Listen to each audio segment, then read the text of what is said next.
Good morning, good afternoon, and good evening, and thanks for stopping by. Our dedicated team will guide you through with the latest updates and theories at Starbase, Texas.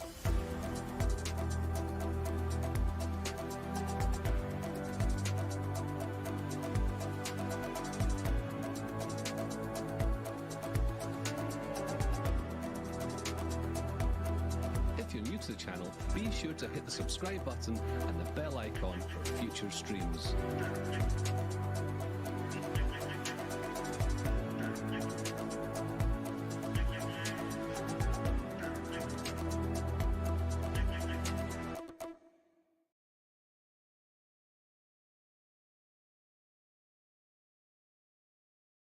My name is Zach Golden. Welcome to another Starbase Weekly live stream. Got tons to cover today. We have obviously Flight 9 that happened over the past week.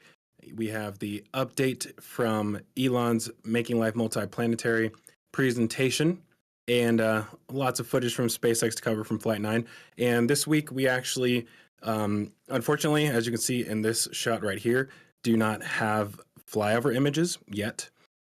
So we will mostly be covering ground images today, but Mauricio is actually in the air right now, and he's actually expecting to be able to send over some images. Once he lands, he's going to be editing photos at the airport and sending those my way.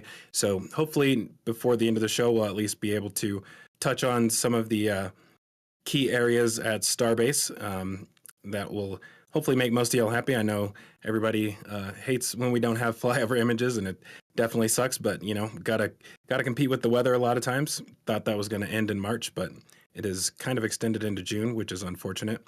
But for those of you who would like more in-depth coverage of that stuff, we will be going over the flyover images later today in the RGV Discord server in the Show and Tell channel. So for those of you who aren't in the RGV Discord server yet, now is a great time to join that because you will be able to participate in that show and tell later today. So with that, we'll get into today's show. I'll go ahead and introduce my co-host today, which is Alex. Alex, thanks for joining us. Thanks, Zach. It should be a great show. Like so many ground photos to go over. So yeah, with that, Joe. Hello, good afternoon, good morning, and good evening, my friends. Yeah, looking forward to hopefully getting a nice fresh batch of aerial photos today. But in the meantime, we'll get through all the fun details that we caught from the ground a couple of days ago. Thanks for joining us. Yeah, we actually, sorry for that background noise. We actually have some live stream from Mauricio, who's in the air right now. So I'll just go ahead and pop that up on the screen because that's kind of cool to see. So So this is him preparing to take off right now. So maybe throughout the stream, I'll kind of check back in on this and we can see how long this lasts as he's gaining altitude. A lot of times he loses signal probably around like, I don't know, I want to say like 2,000 feet. So this will be actually kind of nice to get to see that view from, I can't really tell which airport he's taking off from. I think this is Harlingen. It might be Brownsville, but I'm pretty sure is this Brownsville? I believe it is. Yeah, it kind of looks like it in the background. So yeah, we might get to see some stuff before he loses signal. So yeah, we'll check back in on that. But today we're going to start off the stream. I know a lot of people want to review Flight 9, so I guess we'll go ahead and do that. Tons of stuff to talk about in that area. I'm sure all of us were hoping for a successful flight for the ship, and I guess it went better than the last few flights, but still, not quite what we were all hoping for. I guess I'm kind of like skip through this video, just talk about some different key moments and whatnot. On the personal side, right away, I was a little bit disappointed when I saw the new layout for this because I could tell they were planning to potentially hide telemetry data from us. And, it started off kind of nice because we did have of course, this little play bar decided to get in my way. But we do have the altitude and speed telemetry for the booster at the start. And, obviously the engine diagram and the stack orientation. Then as soon as they swapped over to after hot staging, they hid all of the booster telemetry and they didn't bring the ship telemetry back until fairly long after hot staging. So I don't know. I feel like I have a hard time deciding whether or not this was just a result of not having space on screen with the new layout, or if it was intentional. It felt like a mix of both. I don't know. I took it a little bit personal because I really like to analyze that telemetry, and that was like one of the first things I was planning to do. I remember I was telling my producer Jeff during the stream that I was planning to immediately analyze this telemetry, and then literally the moment I said that, it disappeared. So yeah, anyways, getting close to hot staging right here, this was actually really cool because, as most of y'all know, they did add a new panel onto the front of the hot stage ring. And, I was actually looking for some good shots of that, and they were a bit difficult to find, actually. But now that I think about it, during the, I think it was, I'm going to go to the Making Life Planetary update. I'm pretty sure they showed it at some point during this. Let me see if I can find it just really quick for y'all here. Because I did see it during the stream, so I hosted on Lab Padres channel. A lot of people were asking about it, and even on the broadcast, they mentioned it, but they never actually showed it. So that was interesting. And did they show it during this or not? I can't remember. I don't remember in the rollout. Was it during the launch footage, the launch broadcast that they showed it? I believe maybe like near the beginning.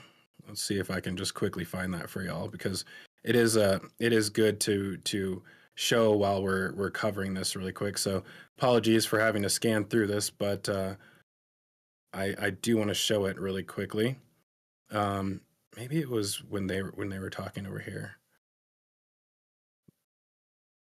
Nope, I'm not seeing her.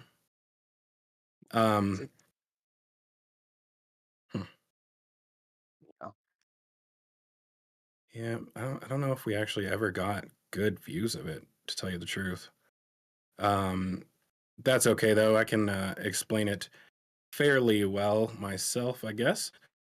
So basically, they on the front of the hot stage ring, they covered up some of the vents on the side that's facing the ship, or sorry, the QD. And so, oh, there it is, right there. I knew it was coming. Cool. So let me back up and show that really quick. The thing about the videos this long is it's really hard to perfectly back up and show things like that. So this is actually when they were, I think this is either when they were attaching it. I think he's actually welding on some of the stringers right there. But in this next shot, you can see it pretty perfectly. So this is that panel that they welded onto the hot stage ring. So this was basically to control the direction of the flip, which, in my opinion, kind of shocking in some ways that this was actually necessary. I did discuss this in, I think after Flight 3, kind of examining how that hot staging maneuver actually works. And,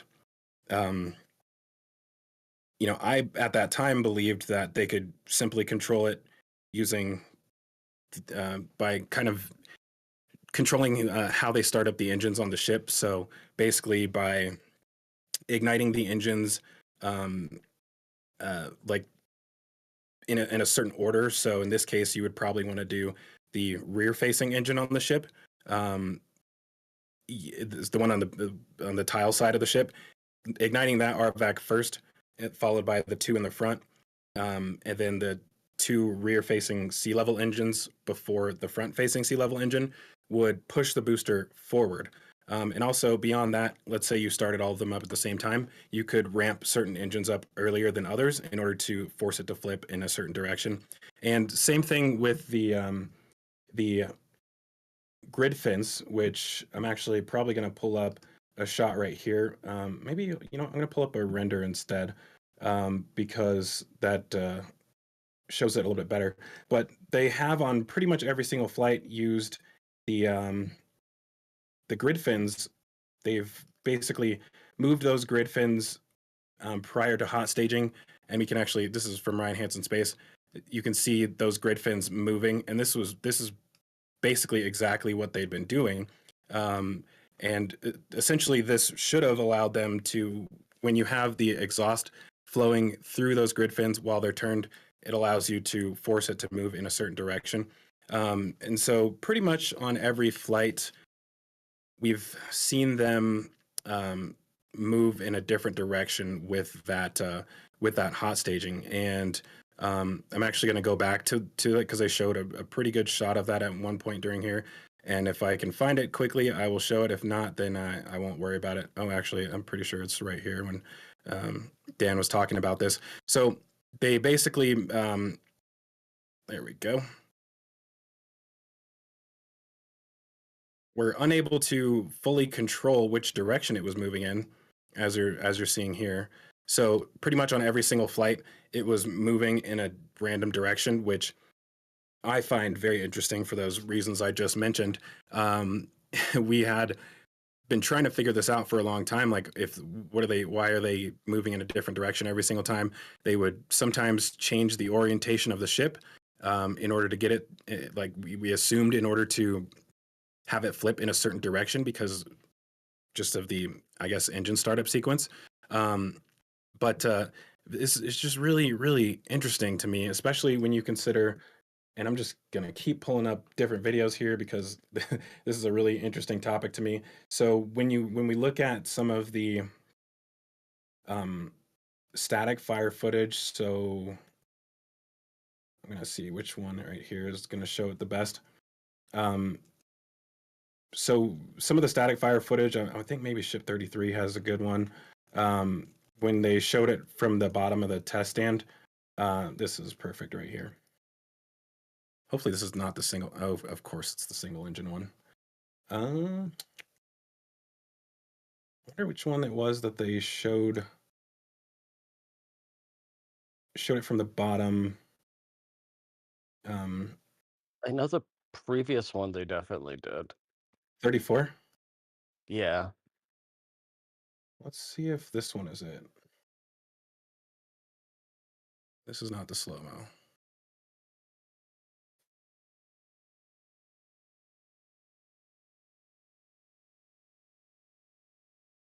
That it's not this one. And I know they didn't do that on 35, but we can go ahead and just check it really quick. Nope. that one is from above as well too. So when they showed the slow-mo in the past video that I am not able to find for some reason, you could see the engines start up not like basically staggered from each other. So the spin up for the RVACs, you'd have the rear facing engine ignite first, just by like a few fractions of a second. So it seemed like that was intentional and fairly well dialed in, but as it turns out, that was not the case. And for some reason, they're not able to actually dial in that ignition sequence enough so that they're actually able to control the flip maneuver. So they had to install that panel on the front side of the booster of the hot stage ring in order to force it into a certain direction. So now that they were able to basically control that direction, the ship was flying with its the tile side facing the ground. To basically allow this to perform a perfect backflip. And you can actually see those. I guess I could have just showed it from this in the first place. You can actually see the shadows from where that ring is, or the vents are closed right here. And so this basically allowed them to flip in that perfect direction, and they didn't move the grid fins at all during this. So they gave some pretty cool views. This one right here, I like as well. Just a perfect backflip by the booster. And they mentioned that this allowed them to reserve more or use more fuel. Sorry, I actually wanted to show this one last. We'll do this one first. Basically use more of their fuel for getting the ship further downrange instead of having to reserve as much for boost back and landing. But the weird thing about that was they ended up having to drain a lot of that LOX after hot staging anyways. So that was weird. I was kind of expecting that we wouldn't see them drain all of that LOX like we've seen in the past. And for those of you who don't know what that looks like, I will go ahead and show that. And again, sorry for jumping around here, but there's going to be a lot of that today. So basically after the stage separation, right there, you can see that LOX drain from the bottom. There's basically two ports on the bottom of the booster where they drain LOX from. There actually wasn't anywhere near as much of that as there had been on past flights, but they still did it. So like I said, I found that pretty interesting that they still ended up needing to do that, considering I felt like their propellant usage would have been a little bit more dialed in since they knew they were going to flip in a certain direction. But that didn't happen. So I think maybe that's something we'll see on a future flight. In the meantime, let's look at the last view, which is really cool. This one is kind of crazy to me. There's a lot of details that are pretty cool about this. Number one, when you have the booster doing a perfect backflip, it ends up pointing directly at the aft section of the ship as the right after the engines are fully ignited. So this pretty much washes over the ship, which the funny thing about this is there's a hook on the bottom of the ship right here, which is used when they're it's, what do you call this, Alex? Where they attach the guy wires to it. Oh, the taglines. Yeah, tagline. And I wish I could move this thing out the way. I just got a new video player, so I'm not as familiar with the settings on this. Anyways, it's right here. It's basically a little triangular hook down there with a hole through it that they attach the wires to. So when they're lifting the ship inside of the Megabay 2, they use those wires. Guys on the ground will use that to kind of guide it into position. And that thing actually ended up like melting away. So it was interesting. Initially thought it was possibly from the ship, but it actually doesn't start. I thought this was the RVAC plume expanding out there, but that actually wouldn't even make sense because the RVAC nozzle is below that. So once the booster does this backflip, you'll actually see this tab start melting away, which number one is an indication of like what kind of material is used there, something fairly soft in order to allow that to actually be burned away, but also to some degree kind of impressive that the booster is having that effect from so far away, because I mean, that's, I don't know, about a quarter mile away at that point. Probably Was that? aluminium. So it's probably aluminium, so it's 600 degrees melting point. Yeah. Yeah, I mean, that's So interesting. It's weird that they didn't just get rid of it in the first place, like after they, well, I guess they kind of needed it when they placed it on the transport stand, but I'm surprised they didn't just get rid of it. But yeah, I guess that's another consumable item on the ship.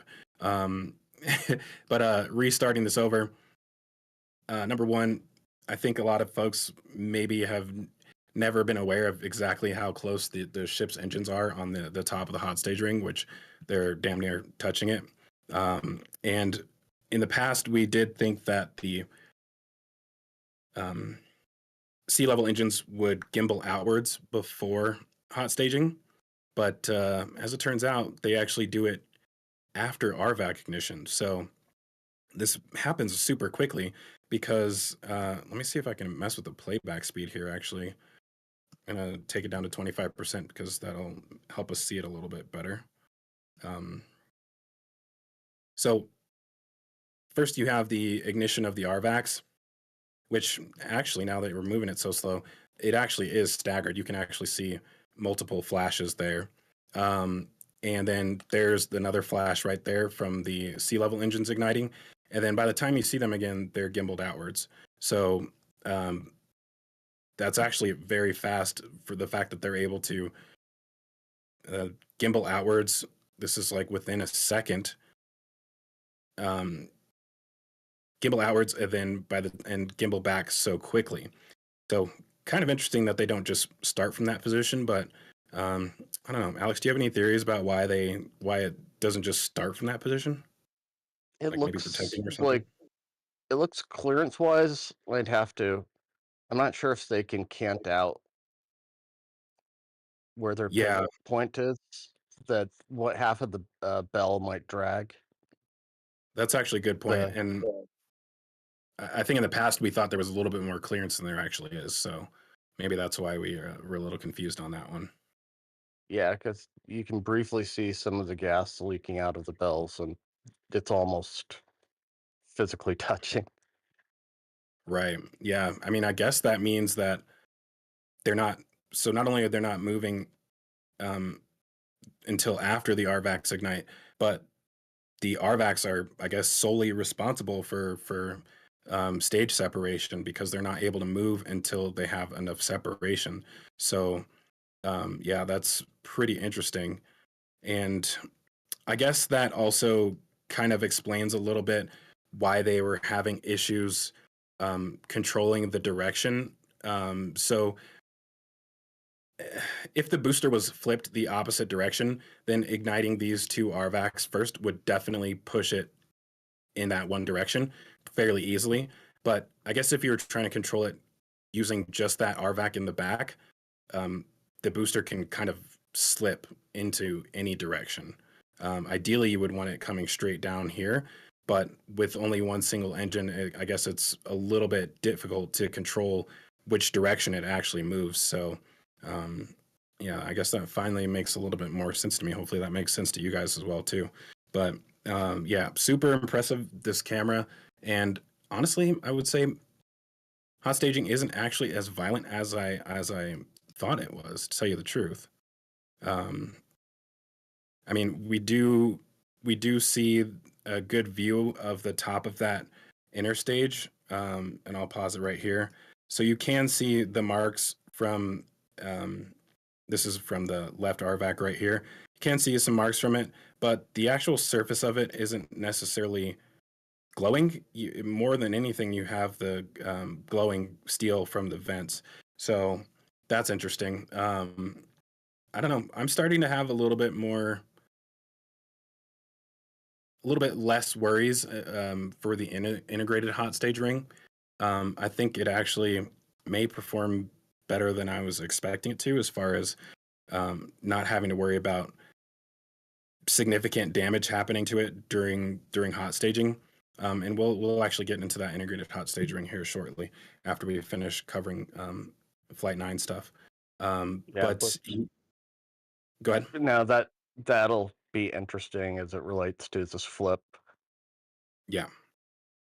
Yeah. And I think one of the things with that will help them in the future is having 6 RVAC engines would allow them to have far more control over hot staging, because you're when you have 3 basically on each side, you could ignite the 3 on this side first, and that would force it in that direction. So that would help them out a little bit more. And beyond that, another thing that I think should help them, actually, I'm thinking about this again. So this is actually it's hard thinking about the orientation right here. Okay, yeah. So right now, ideally, if you wanted to force it in one direction, you need 2 engines igniting at the same time. But the 2 on the front side of the ship would push it backwards, or it would do an upside down flip, if that makes sense. Basically flipping the opposite direction of where you want it to. However, if you have 3 engines on this side, then you can basically force it in that direction. From what we've seen with the new hot stage ring, which again we'll look at here in a little bit, I do believe there's going to be more clearance between the sea level engines and the top of the dome, so that would probably allow them to gimbal those engines outwards before ignition, and then have the sea level engines contribute to the flip maneuver. So I think that is one thing that they're going to probably do with that version 3 integrated hot stage ring. And on top of that, the dome is a little bit more sloped. I guess maybe I'll just save that stuff for when we're actually talking about Yeah. that integrated ring. Anything else? Any other observations from this? The only thing is for slightly later is after the hot stage, you can the residual glow in the hot stage ring at the end. From a different view? No, Or with the that's one we were on, yeah, even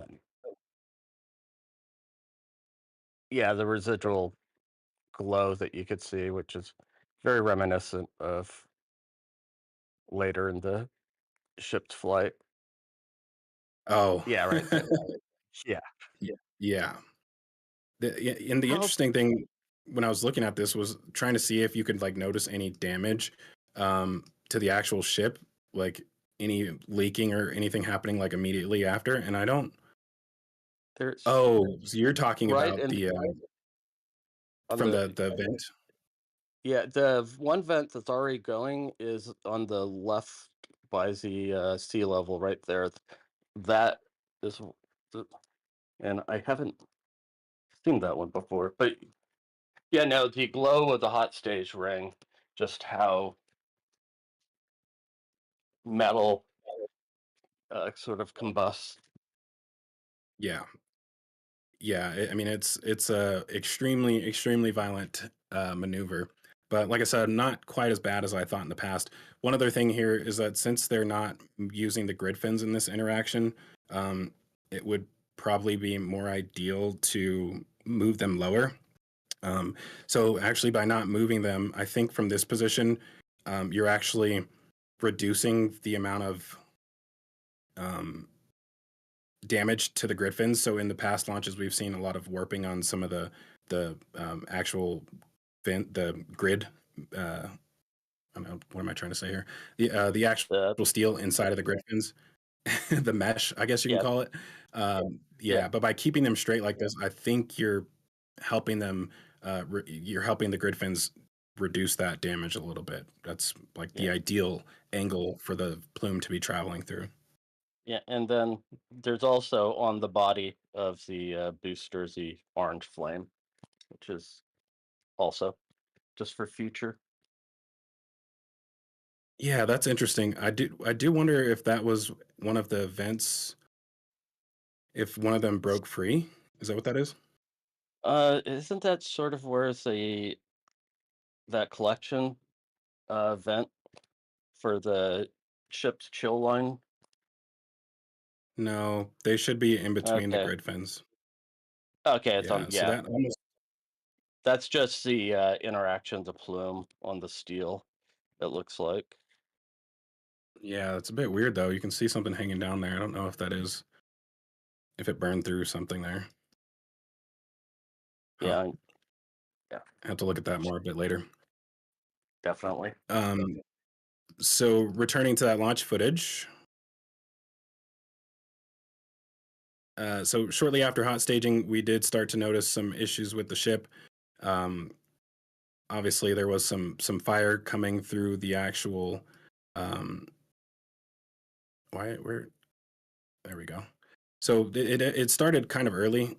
And again, sorry, this video play bar is kind of hard to manipulate when it's a 49-minute video. But once we get back to that view, that was actually a really cool shot showing the ship in the background. Yeah. So basically, you could see some leaking happening within this skirt pretty much immediately. So there's some weird stuff going on around the edges down here, and same thing over here. And I'm wondering if there's some kind of vents in there that we're unaware of. But there's also a possibility that this is not necessarily coming from the skirt because there are drains on the sea level engines on the nozzle right here. So I'm not going to go try and find that, but there's 3 ports on the side of this where it's actually constantly sending out gas. I did some research into that. Maybe if folks have questions on that whole drainage situation, we'll talk about it later. But yeah, that might be coming from the actual enclosure for the sea level engines. A bit difficult to tell. Isn't that one of the clip locations?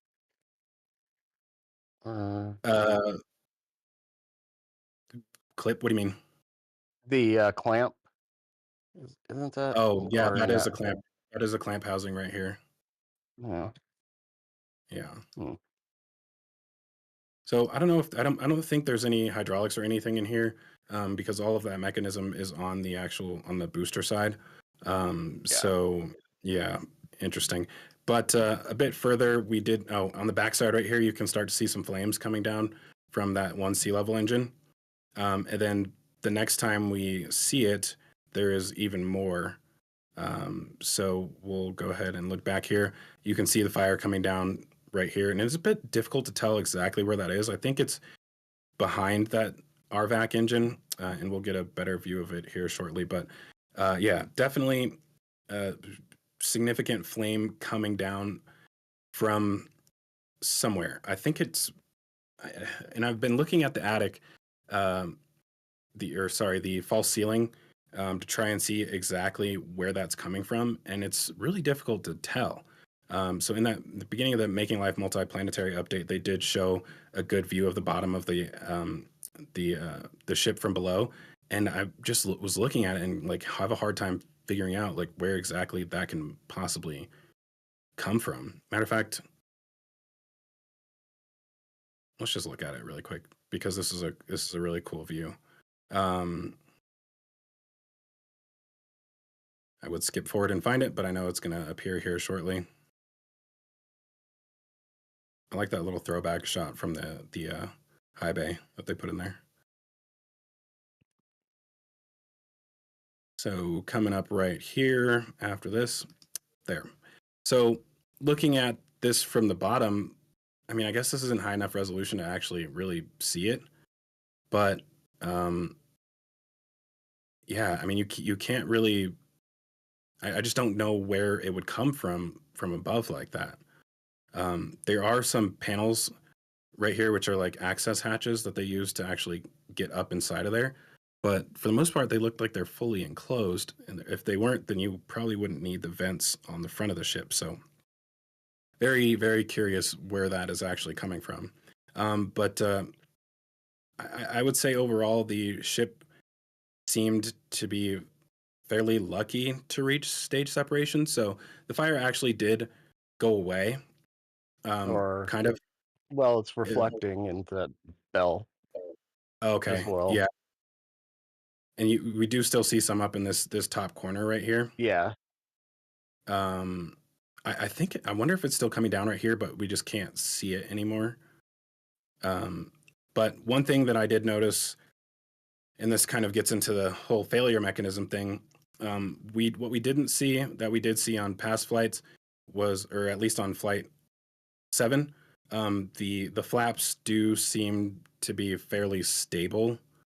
So, you know, I did myself kind of question what SpaceX said as far as there being a different failure mechanism on Flight 8.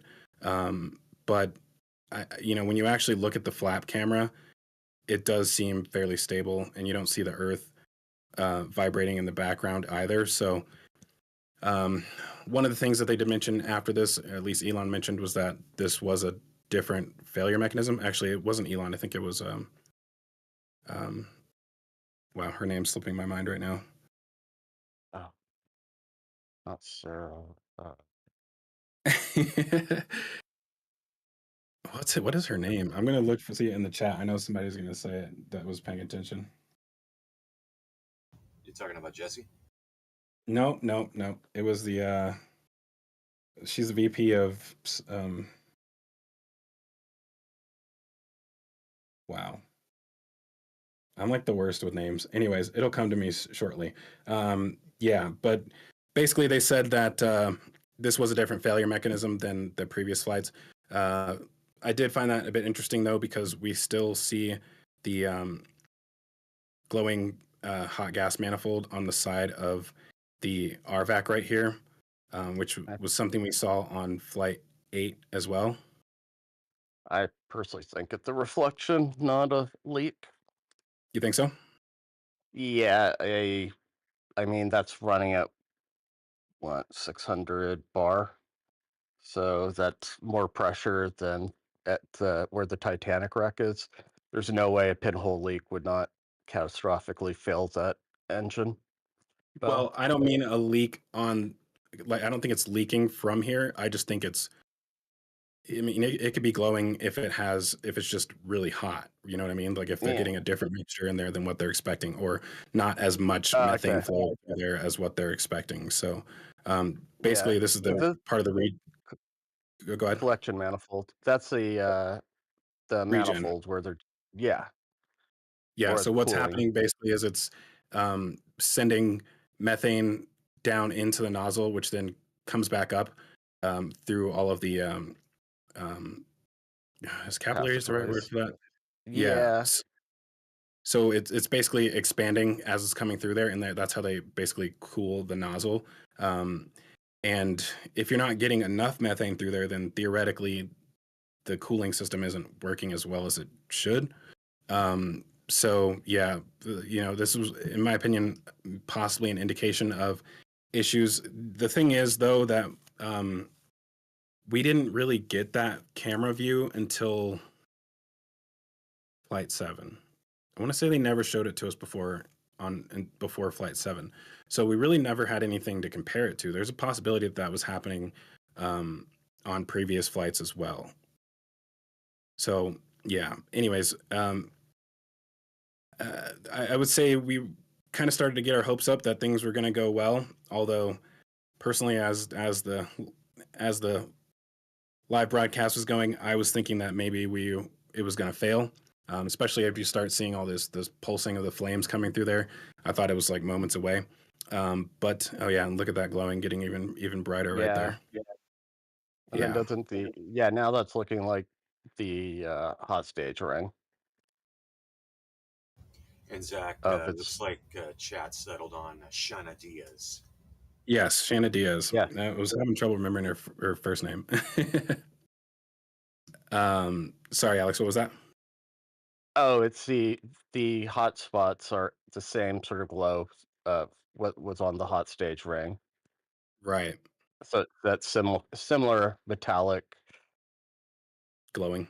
Almost, yeah, but it's more luminous than you would expect, so it might be slightly burning. Yeah. Yeah, especially like I said, go ahead. When the LOX vent, I think it starts glowing soon, or did it already do it? The one so between that was after Seco. So okay, yeah. That was another thing. Oh, there goes a big vent. Yeah, that was actually the fire suppression system. So this is something that we see on the booster as well. that fire suppression system, and it's coming out of those vents on the front of the ship right there. Really interesting because they did mention that they upgraded this on Flight 8, but we never actually saw it. So nice to actually see that in progress this time, because it kind of makes me wonder if they truly did that before Flight 8. I know they mentioned it yet again in the pre-flight broadcast that they upgraded it, so it almost sounds like they made two separate upgrades. But one interesting thing here, I mean, I think shutdown seems like kind of violent from an. Yeah, I don't remember because you definitely see the nitrogen purge and Yeah. the engine shutdown right there. Hmm. Oh, And then you and have those this little glowing mark. yeah, yeah, the oxygen, but the two side jets that are look like the ones from stage separation. These ones, yeah. Yeah, yeah, those look like in fire suppression. Oh, you know what those are actually? That is the Raptor chill vents.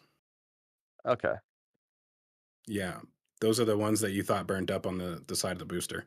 Yeah, that's what that is. The right. Raptor chill vents. Okay, good. Yeah, so that's why those are basically. So now that I think about this, it's actually not a bad thing. Um, and But but the we do see that oxygen glowing vent over here. burning, that's burning.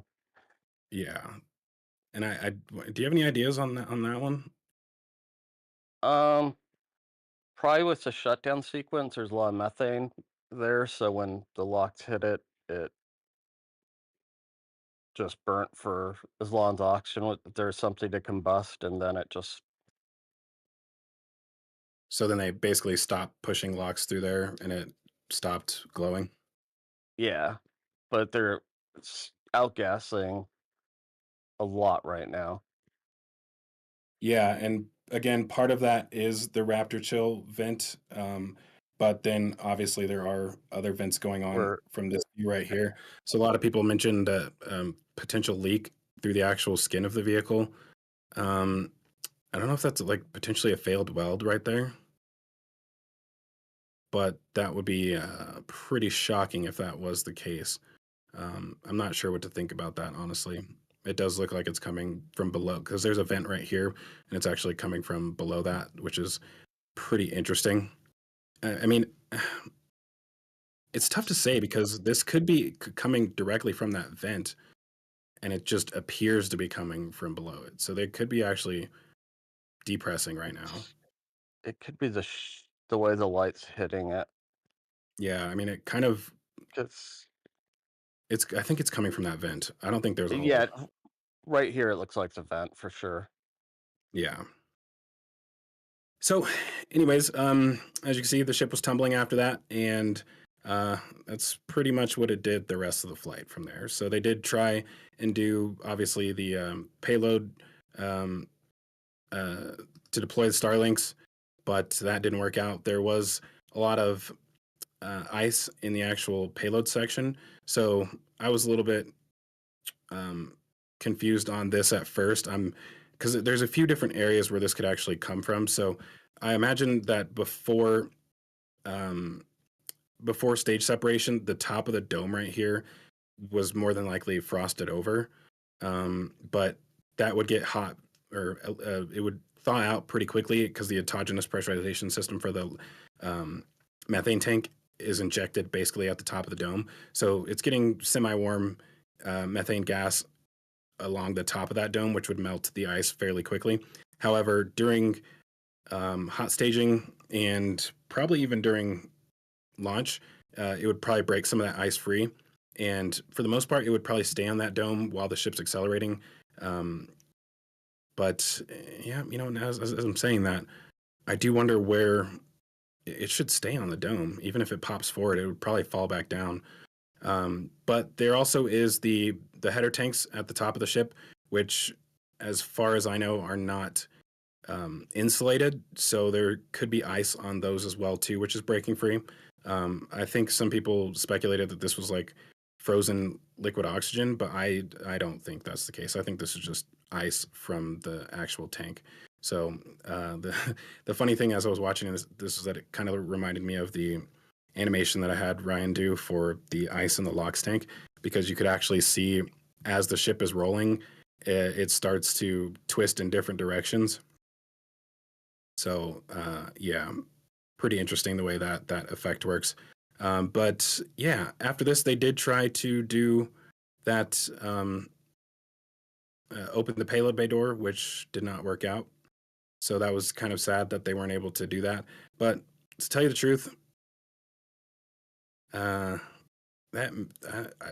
it may have been for the better. I don't know. I wonder what would have happened had they attempted to deploy payload as the ship is tumbling. It may have risked a collision with the ship if they tried to push one of those out. So testing the door would have been nice, but I think it's probably a good thing that they didn't eject one of those, because that may have been kind of embarrassing if it came back and actually collided with the ship. But yeah, after that, I mean, we won't go too deep into the rest of it. Started tumbling and got some pretty cool stuff, cool effects during reentry. I think from speaking with Nick from the Ring Watchers, believe that it was actually entering basically almost in this orientation. So the engines were facing the actual basically entering aft first, which is kind of what created these effects that you were seeing on the nose cone. So especially when you get to, what was that view that they actually showed, that plasma coming around the front. I mean, this view shows it pretty well too. Yeah, this also explains why it burned up from the back of the flap, because it was basically entering backwards. But really cool effects of that plume as it was coming over the ship. This is really weird. The like icons on the thumbnail on the bottom is not matching up with like what's actually on screen when I click on it. That's kind of annoying. So yeah, this is the view looking at the front of the nose cone. So the nose cone is basically here. The camera's sideways. So that's why you get this weird effect, because it's basically traveling backwards right now. So I guess some positives are the ship team, I guess, did get a little bit of test on the actual TPS tiles. However, it was in the opposite direction as what they were hoping. So I'm not sure how much they're going to be able to actually learn from that, because obviously you're not going to be recovering anything. So that's unfortunate. Overall, what are your thoughts, Alex? 2 steps back, 1 forward. The Yeah. fuel system of the ship is still very suspect right now. Yeah, I would have to agree with that. I mean, I would say it was, if the failure happened not immediately after Seco, I would say I would feel a little bit better about it. But yeah, it's very interesting. I mean, there's no reason necessarily not to believe them, as far as like them believing that it's a different failure mode. But that is kind of crazy to have basically 3 failures that have similar results in the end. Yeah, at this point, there's 36, ship 36, 37, 38 is a V3 ship, I want to say. I thought they So had 3 more possible 3 more. twos. I think. So yeah, the best they can do is 50% out of the V2s. Yeah, kind of sad. I'm hoping that they are able to do something. Do you think they'll improve on the next one? Definitely. I mean, ever since they put the catch hardware, it's just been bad news. Or V2, Block 2. But no, it should. I think they need to change the fuel system, especially as they stretch the ship. Mm-hmm. But yeah, dampening is going to have to happen soon. Oh yeah, there's a lot of luck still pouring out that back end. Out the side right there. Yeah. Yeah. And I think I mean, it seems like they're just putting all their hopes on Raptor 3s, but Yeah, it just seems like anything that the flange each fix they do is exposing something else that's Yeah. It's curious. I mean, because the fix that they said that they did before this was to basically retorque the bolts basically that for mounting the engines onto the ship, which is interesting. So I mean, that is not necessarily uncommon. That is a thing that you have to do with a lot of torqued systems. So, like for example, your car, your wheels in your car. This is an analogy I said during the actual broadcast on the Lab Padre channel. Was that, like, you know, and when you attach your lug nuts onto your car, you have to wait until you actually lower it onto the ground before you torque them down. So it's somewhat similar to that. I guess in this case, it's like after the static fire, the 60-second static fire test, you end up loosening those bolts a little bit or something like that and having to retorque them down. So that's kind of basically what they were blaming it on, in my opinion, for Flight 8. But yeah, it's it's a weird problem, weird solution. so it's sort of like on car engine blocks. That's one of the more where you'll torque it to a setting and then plus a quarter, 3/4 of a turn, and then you'll release it. There's usually a whole weird science to how to stretch and uh, distort bolts the right way to get them Right. to. And Yeah. I mean, this is the same thing that any imbalance of forces on those flanges will give it a point for the vibrations and stuff to sort of just propagate from. Right. Yeah. And I wonder if I have this right here right now, because Elon did mention some stuff about this as well too.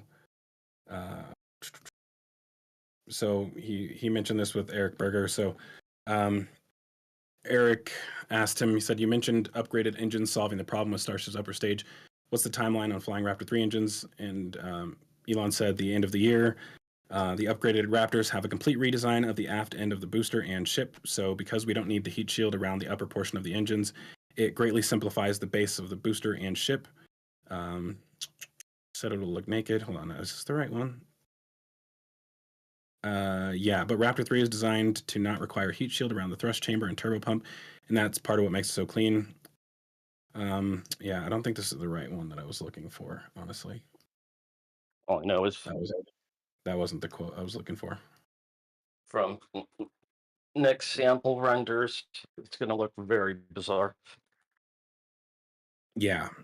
On that note, I think I guess let's take some questions right here before I go into the presentation, because that's basically what we're gonna cover next here. So, Astro Joe, do we have any donations or questions in the chat? Yes, indeed. I want to thank Daniel Hogman for gifting 5 memberships and Mock Diamonds for a $10 super sticker, as well as Henny Cornet becoming an early access RGV member. Thank you very much for that. I haven't had any official exclamation questions come into the chat bot, but I do have one to address from Kai Nessel. Could the side vent be RCS trying to counter spin?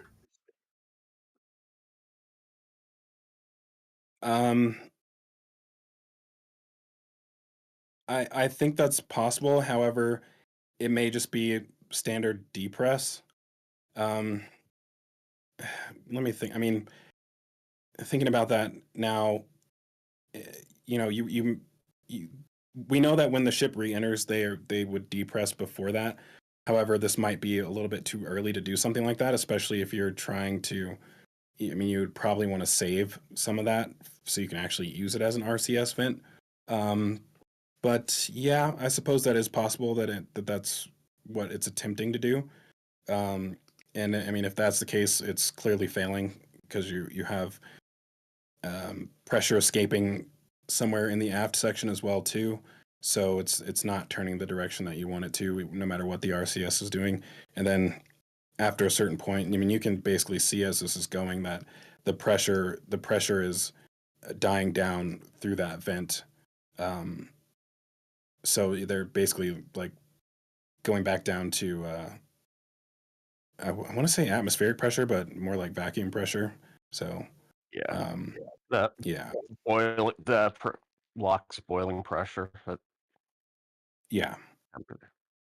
before it freezes. But the other reason I don't think that the intentional LOX venting at the state so soon is from Flight 2. That was the reason they gave for losing the ship, I thought. Flight 3. Okay, yeah, 3 here. Yeah, that actually I believe was a different vent. So that was um, that would have been this one right here. Okay, So so the they one. basically on Flight 3 were more than likely draining from that vent, the same one that was glowing Right. during hot staging. So yeah, it would have been right here, feeding all that LOX down here. And I guess as we saw during uh, Seco, which if I could find it, during Seco, you saw that glowing. That basically is like a small version of what happened on Flight 3. I do believe these vents were in a different location on Flight 3 and oriented a little bit differently. So, um, yeah, I mean, in this case, they basically stopped venting. Um, it was like very, very short, and man, I was hoping this video player was going to be really nice, but it's kind of bothering me with the whole thumbnail thing on the bottom. But yeah, I mean, the way that that's glowing down here, um, I imagine that situation was just way worse on Flight 3, which actually led to the failure of the vehicle. Yeah. Was it Flight 2? Yeah, it's 2 or 3. No, it's 2. Yeah, I think it was 2. Sorry, got that a little backwards. Anyways, next question.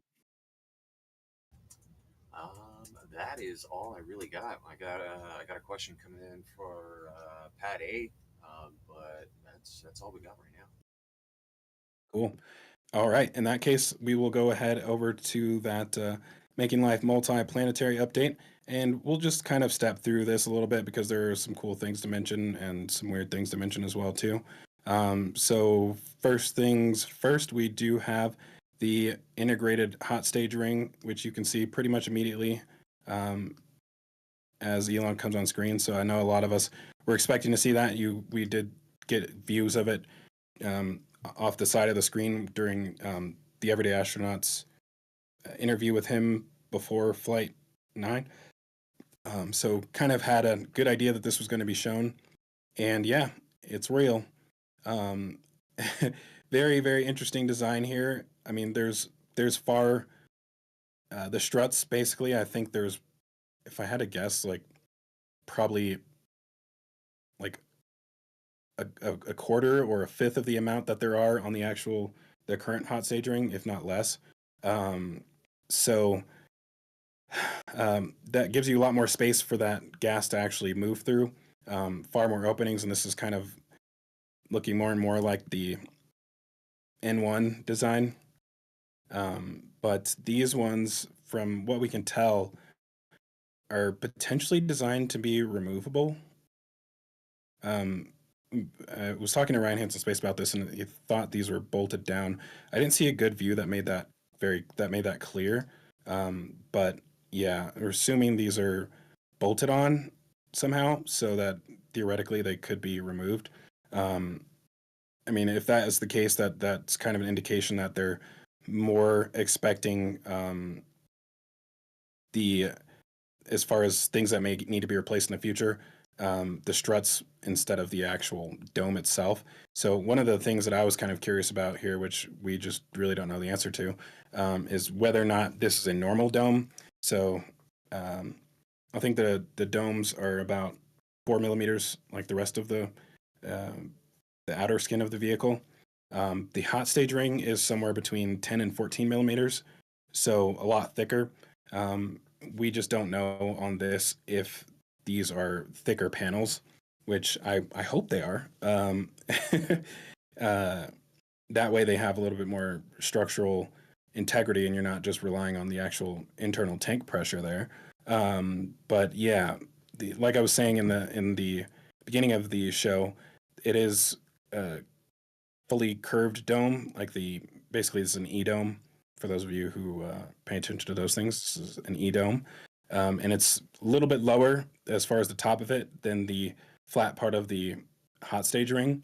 So that should give a little bit more space for those sea level engines to actually gimbal outwards and contribute to the flip maneuver. So I don't expect to see any closed vents on this because they should be able to accomplish the same thing what we thought they were doing with the current generation. And yeah, Alex, do you think that this having a curved dome like this will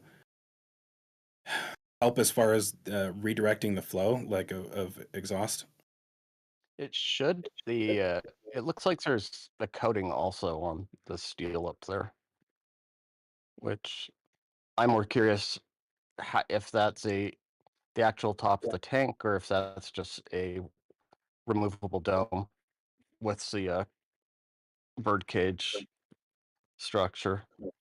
Yeah, there is obviously the weld up here, but then there's an interesting weld down here, and this seems to be a single ring section. So I don't know if there's like some horizontal stringers in here to give support to the bottom of the mounting points for these, or if that's potentially a secondary dome in there. I mean, one interesting thing about this is that you do have an access hatch on the side right here, which I don't know. I don't I don't think there are any access hatches on the top of the current booster like that. They may have had to move all the vents from the top of the tank that they're hiding under the current hot stage ring, reroute all of that. Wait, so you're saying this might be a vent instead of a? Yeah, because I think it's a little small for it's hard to tell. Yeah, From some angles, it looks small. Yeah, that would make sense actually. But the obviously the grid fin mount hole is deceptively large, so it might be throwing size off too. Yeah, this is very interesting here.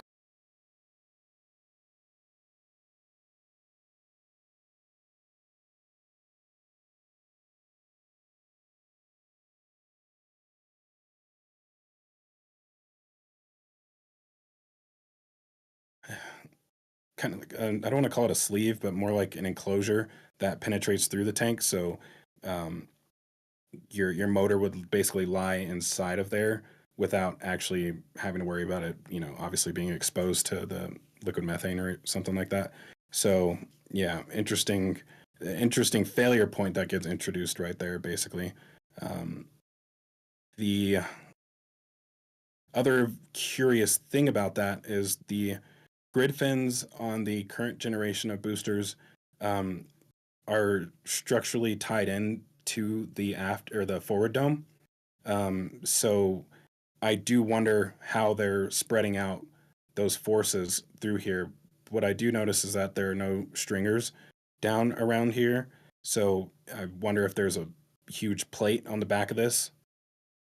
It kind of looks like that's the case. There's a huge plate that's welded to the dome, or sorry, to the inside of the ring. I don't know if that's enough to spread the forces through there or what, or if there's some like struts that are attaching or joining all of the grid fins together. That's going to be curious if we'll ever find that out. Yeah, very, very interesting. I'm not sure how I feel about that yet. Hopefully they'll do some structural verification testing on that. But yeah, I mean, who knows? Maybe it'll grow on us a little bit more a little bit later in here. I'm gonna skip over the Star Factory stuff for now. But from every view that they showed this in, I was kind of hoping that we would be able to actually see the other grid fin mounts. And obviously later on, they did show us the render of the V3 booster. But, most of us were expecting the grid fins to be 120 degrees apart from each other, but it turns out they are 90 degrees apart. And then there's just, they don't have one on the one side of it. So let me go ahead and find that render really quick. We'll get into the Raptor 3 stuff later. Yeah, so here we go. This is where we first got that view of the grid fins, and obviously we'll come back to the launch mount stuff as well too. But yeah, so the grid fins are basically 90 degrees from each other, which is pretty interesting. I'm not sure how I feel about that. I I don't even know what that means for control authority. Like I've seen some people talk about it. I mean, mostly they're worried about pitch and yaw, basically, as far as control goes, and not as much with the spin. But spinning is fairly easy no matter where those grid fins are located. Well, I mean, they I need guess the they have roll. more pitch authority than yaw now. They would need the roll control to line up with the arms catch points too. But Yeah, at that's that a point, good point. I thought they're using propulsive means. Yeah, I'm pretty sure they're doing that with the engines. And a good example of that was actually Flight 8, I want to say, because I don't know if a lot of people noticed this, but the booster did a 90 degree, basically pretty much a 90 degree turn before it was landing. While it was landing, there was actually a really cool video of that, which I think it was actually during the broadcast where they showed it. Yeah, so you can see right here that the QD was facing completely the wrong direction, and then as it's landing, it's turning at the same time. So that was actually a super crazy maneuver that they did there. Not quite 90 degrees, maybe like more like 45, but yeah, that's all through gimbaling of those engines. Going back to making life multiplanetary. Was there anything else that we should talk about the V3 boosters and ships? Obviously, they have the. They look good. Just all the internal stringers and. Yeah, what do you think about the engines? I do kind of like the way that these are oriented. And without the heat shield, it does look actually kind of cool. One of the things here that we've kind of noticed, and one thing I definitely do not like, is the way that the circular manifolds are on the outside of the booster instead of inside of it, which I guess Yeah. in the past they would have been behind the hold down clamps, I think. Yeah, Sorry, no, you wouldn't. They were a little bit lower. If they were right, those would right into the QD, because that's replacing the Raptor QDs. I think that manifold's just for startup. I don't think so. Oh, well, I could be, because that just looked like the high pressure. So lines, these are. I'll show a render of this really quick. Yeah, I might have my whole perspective off as well. So yeah, so like these I'm not a basically, fan. this might actually show it fairly well right here. So these manifolds were basically up inside of the booster, or inside of the above the engines. Those manifolds. Basically these manifolds. Yeah. And of course, I'm going to have to go back to that position that I was just at. So sorry for that. My bad. No, you're good. So yeah, I think these are that same manifold that used to be on the inside. And now there's 3 of them up here, which you should have high pressure. I think you're autogenous for both the LOX and methane tank, and then the third one is, I think for spin up, possibly. Yeah, or purging Yeah, and then on shutdown. yeah, exactly. And then after that, it appears to be another one at the bottom down here, and possibly 2 more. It's difficult to say. There might be actually 5 of them because it seems like there's a big one right here, and I think there might be one more right here. If you look at it on the side right there, yeah. So I guess there's 5 of them in total, which I feel like initially I thought that would make these the autogenous because they're larger. But coming up on the side right here, you have small little pipes which feed into one of those manifolds. Difficult to tell which one. But that, I believe, is possibly the Raptor Chill bleed. So instead of needing those collection hoses on the booster, on the bottom of the booster, they'll basically feed into one manifold, which hopefully will vent through one of those QDs. That's one thing that we're yet to see. But yeah, kind of cool the way this works as far as, you know, your clamp positions. They're really not, they're hiding a lot of details here because the bottom of the booster actually looks really cool now. And they're not really showing any of those details.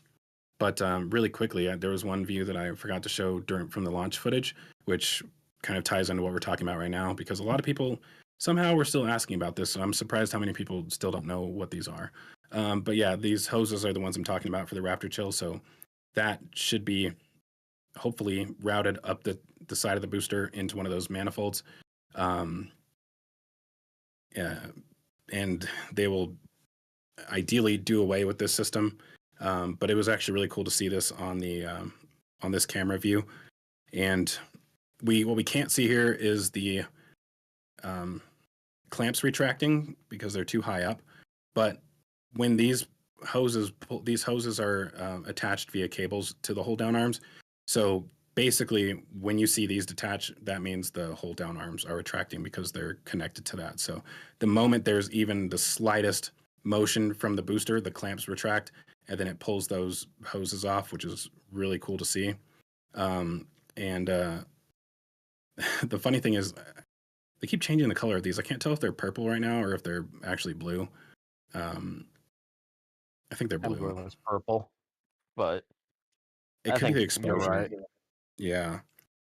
A lot of people, I had some comments saying they should use these for black boxes on airplanes. These things actually do get obliterated. I know it looks like they're hanging on pretty well, but you do start to see them fall apart. You can see this one being burned down here, and then I think you start to see shreds of them coming off. I think there was one that was floating by at one point here. Yeah, you can see that one coming apart right there. Yeah, they're being shredded. So not quite as durable as they appear to be. Alrighty, one more time back to this. So yeah, overall pretty cool redesign on that booster, and I like the paint on the side of this, and I do wonder if it's similar to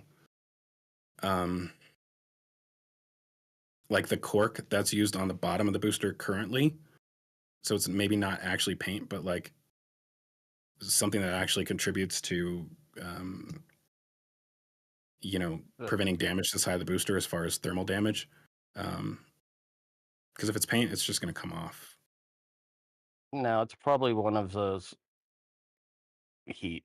God, I forgot the name of that kind of paint that swells up with heat for protection. Yeah, I have a feeling it's going to not look quite as good after the first launch. Yeah, just put a wrap on, call it good. Right. So one thing they showed right before this was we got some shots of the new launch mount, which at first I was like super excited about when I just like saw this little reveal right here for this animation. and then I quickly became not excited. So there's some things that are missing from this. Obviously, I do believe that they're missing some additional pipes that should come all the way up to this edge right here, because I don't think you want that gap on the side like that. And these components are actually waiting to be installed still currently, these caps that go right here. But you can see this little gap right there. I'm pretty positive the reason that gap is there is for additional pipes to go on the side. Then once they got here, I was excited at first, and then I looked at it closely and I'm like, what is going on? It's floating in space with magic clamps. Yeah, it's crazy. Like, I don't even understand what's happening in the penetrations right here. Like, the only one that looks semi-normal is this one. Some of them are like blended together. Like, I'm so confused what's going on here. Like, the spacing between all of them is off. Like, there's no actual hold down arms. There's like some random polygon shapes up here that are like just floating, holding the booster in place. And those of you who follow me on X, yeah, Bluetooth hold down arms.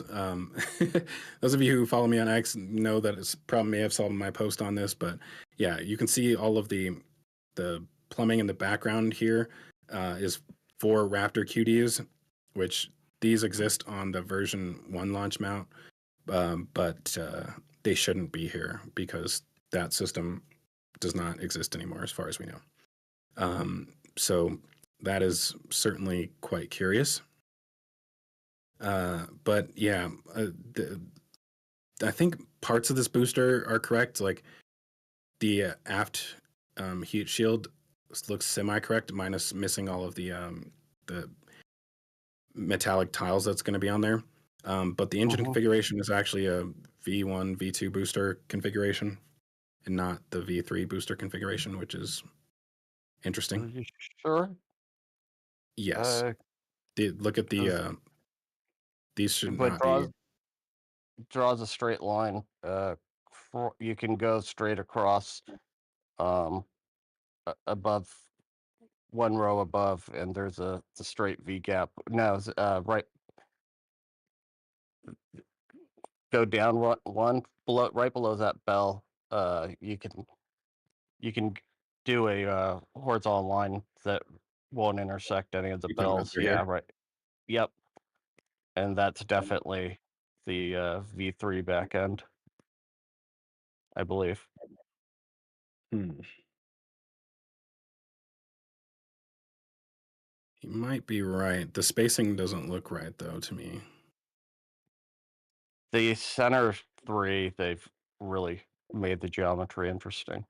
They're not symmetrical. Yeah, so basically, the reason for that is to make it so that you don't have any engines firing directly down onto this.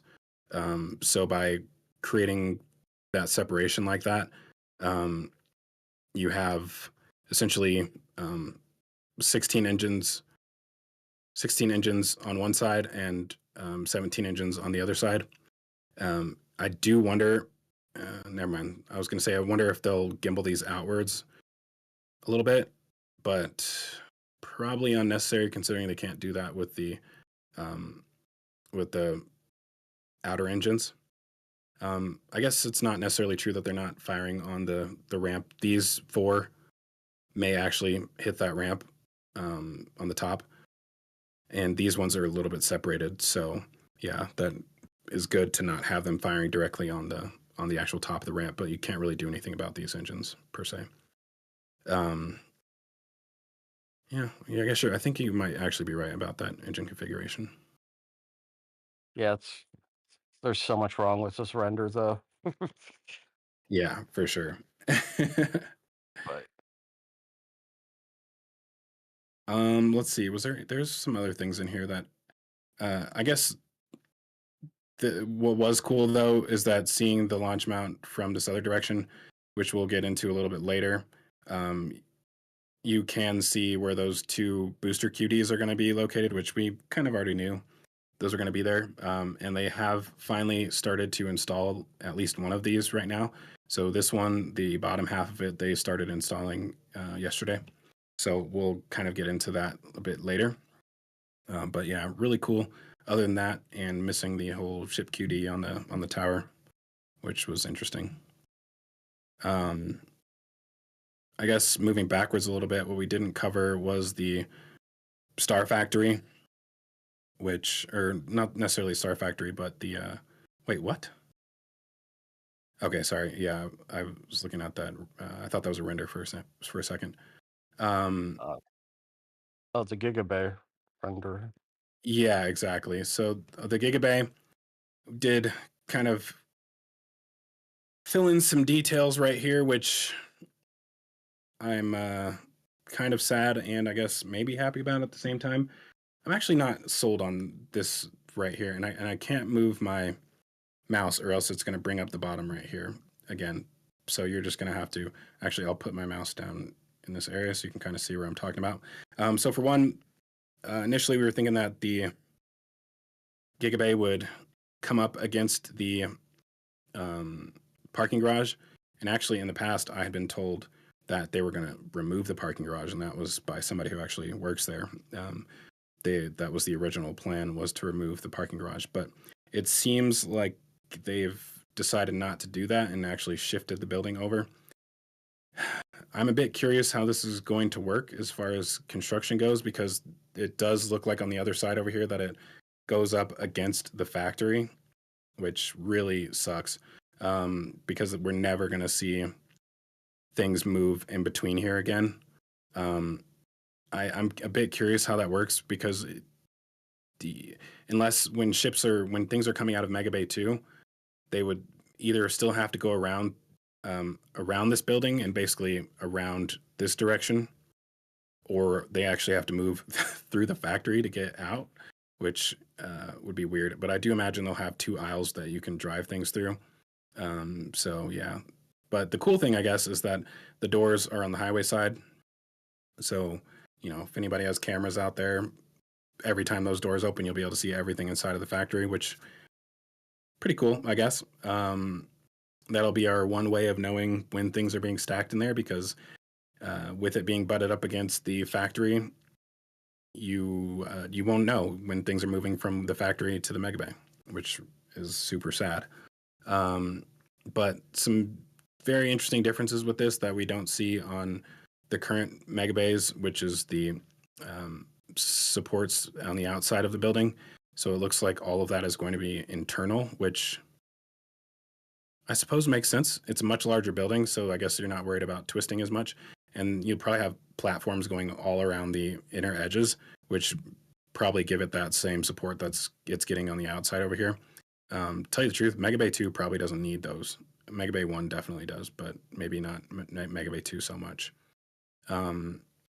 But yeah, very, very interesting. And I do wonder how this will work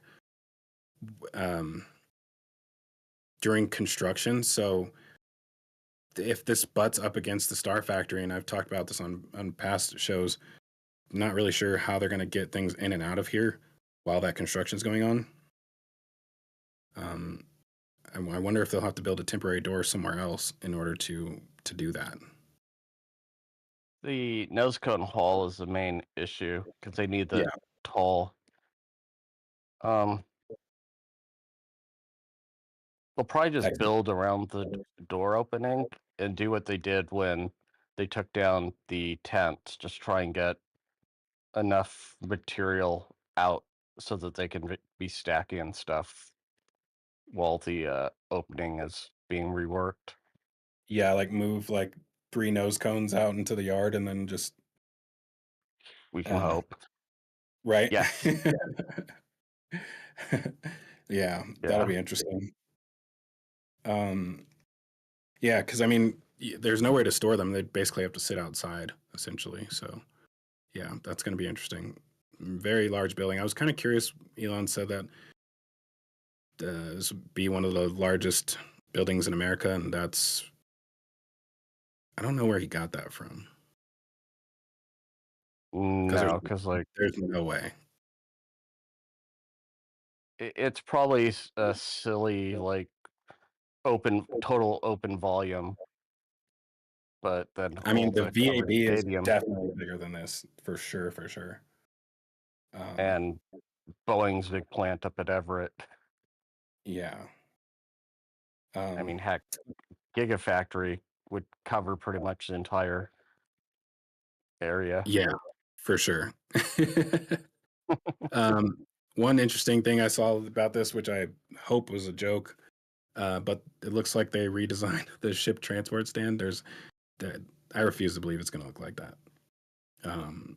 That looks like a mini version of the Pad A's orbital launch mount. I feel like that was a joke. Well, and it's off center too. So yeah, it might be the Yeah. Cape's launch stand.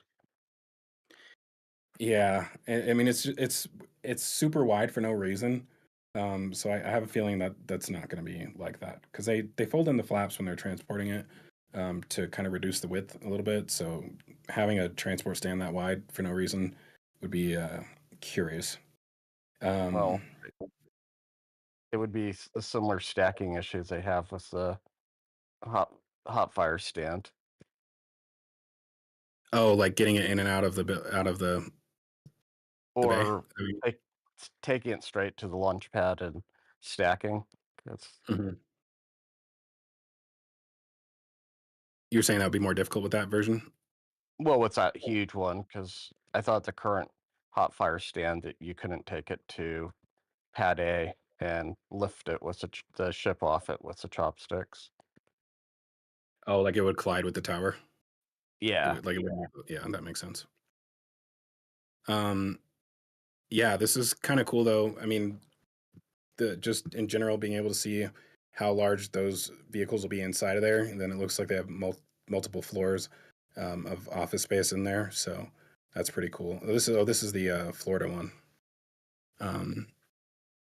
which is also just really. Oh, are these outside the building? I just noticed that they're actually outside. Okay, yeah, then those are definitely not real because the booster one looks like that too. So that's crazy that they designed those that way. Especially when they're switching to the 4-post for the test tank. Oh, you mean the square stand, Yeah. basically? Yeah. Exactly. Another curious thing that I thought that when Elon mentioned was the size of the Starlink V2s. He basically said they're the size of a 737. I'm trying to imagine what he meant by that, and I don't get it.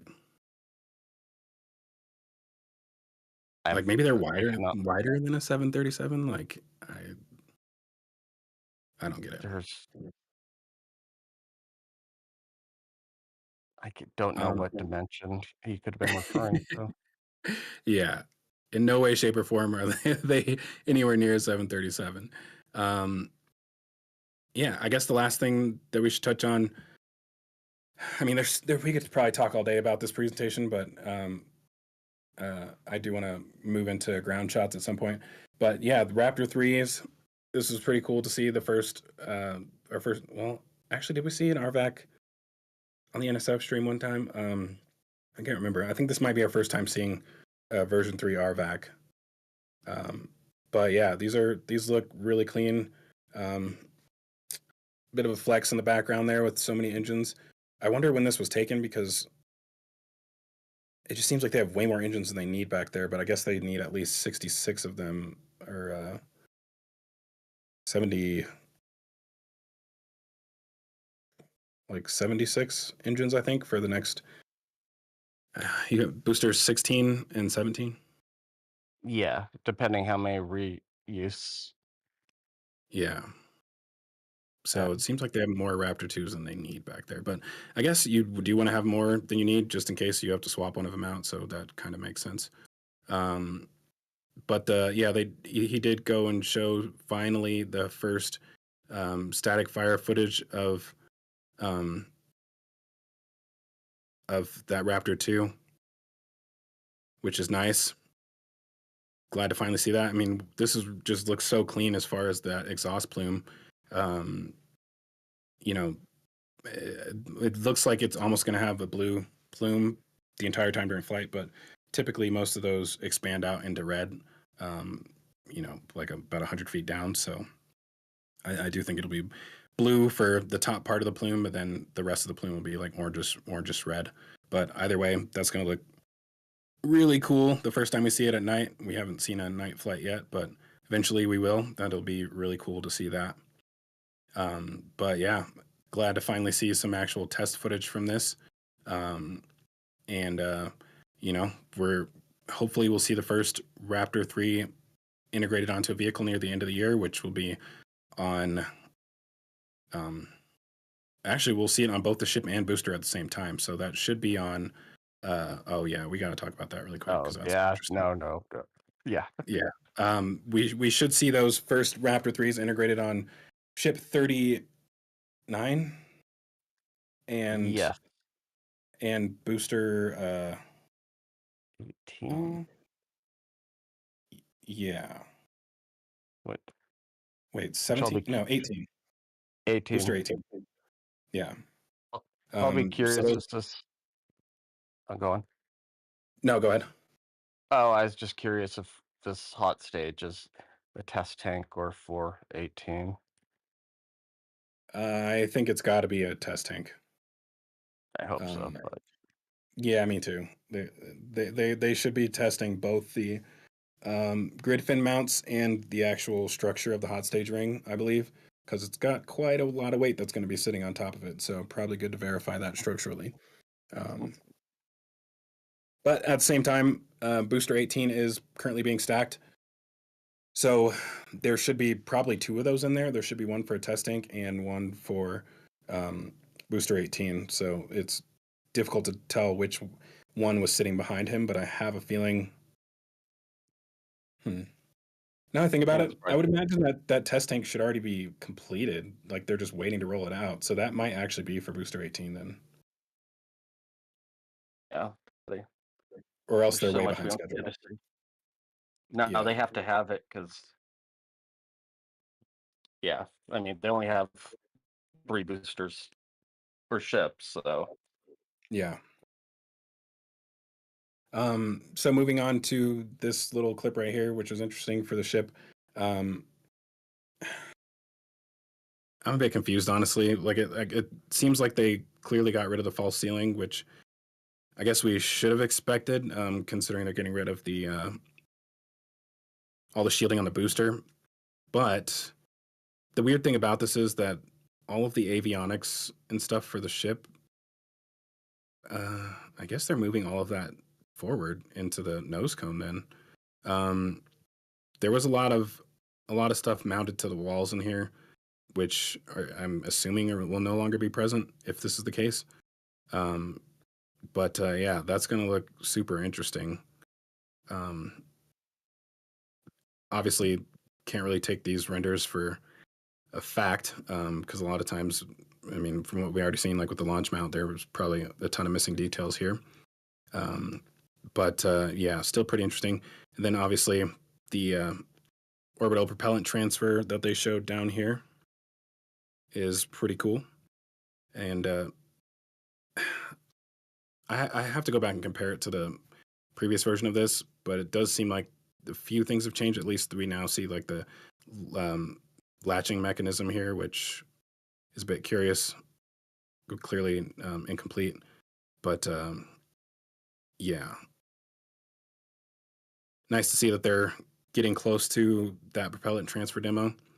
I imagine probably with the V3 ships, we will start actually seeing that hardware integrated onto vehicles, which is cool.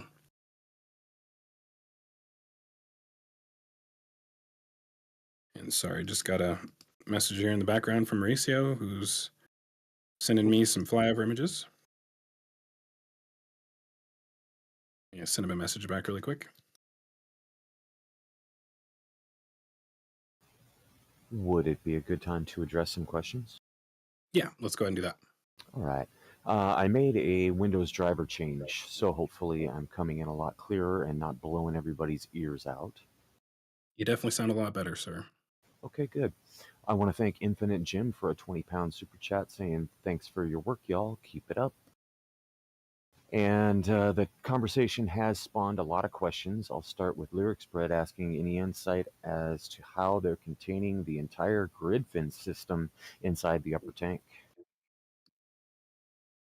Yeah, we did mention that a little bit ago. This is basically like a sleeve or like a box that's penetrating through the tank. So the actual motors will be basically inside of here, and they won't. This sleeve will basically, it looks pretty thick, like about 3 inches, if not more. So ideally, that should protect it from the cold interior of that tank. Um, it's a bit curious. I wonder how they'll actually get in there to mount things. Like it, I mean, I'm guessing you just have two mount points and that's it. Like you bolt those on and then that's pretty much it. And if you need to service the actual grid fins, you probably got to pull the entire thing out. So that'll be interesting to see. All right. Yeah. Sorry if I'm addressing questions that were already addressed in your conversation while I was messing with my microphone settings.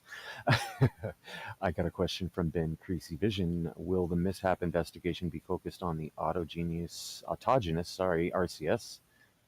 Seemed like a critical fault in this flight. I don't think it's difficult to say what it's going to focus on. I mean, we do know that it's only going to be focused on the ship because the booster failed during. Oh wow, we didn't even talk about that actually.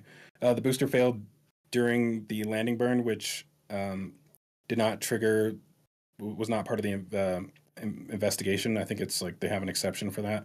So yeah. Because it was basically a test. That whole thing was like a test procedure that they were doing for that booster. So it's not within the but yeah, basically an exception for that. So we're only really worried about the ship, and I mean, I think that's just an overall investigation about the failure as a whole, and I don't know if it's only going to focus on one specific thing or not. Right. Probably the only Right. thing I could imagine it would be as far as if it was in an orbital trajectory, if it made it to orbit, how would they have deorbited it in a semi-controlled fashion? Right. Yeah. So like if they lost control of all the thrusters and whatnot, or the RCS thrusters, that they wouldn't have the ability to orient it properly. Yeah, to just even just to send it on a destructive re-entry. Yeah. All right. I got a question from Kai Nessel. Could the grid fin be for? Could the single grid fin be for yaw acting like the airplane tail fin? Airplanes don't have a tail on the top and bottom, and they're fine. But yeah, I do believe that single grid fin is for yaw, and the other two are for roll. Is my understanding. The other two are for pitch. All three of them should be able to do roll. Gotcha. Okay. All right, and then a question from Liam Donald. What's the black paint around the bottom of the booster in the V3 render? Yeah, we did, I think, touch on that one as well. I mean, it could just be for looks, and it could also be some sort of thermal protection. Um, yeah, it's difficult to say. I think it looks pretty cool though. It would be nice um, if they extended that onto the chines as well too. I think that would make the chines look awesome. But yeah, curious if they'll actually do that on the real version.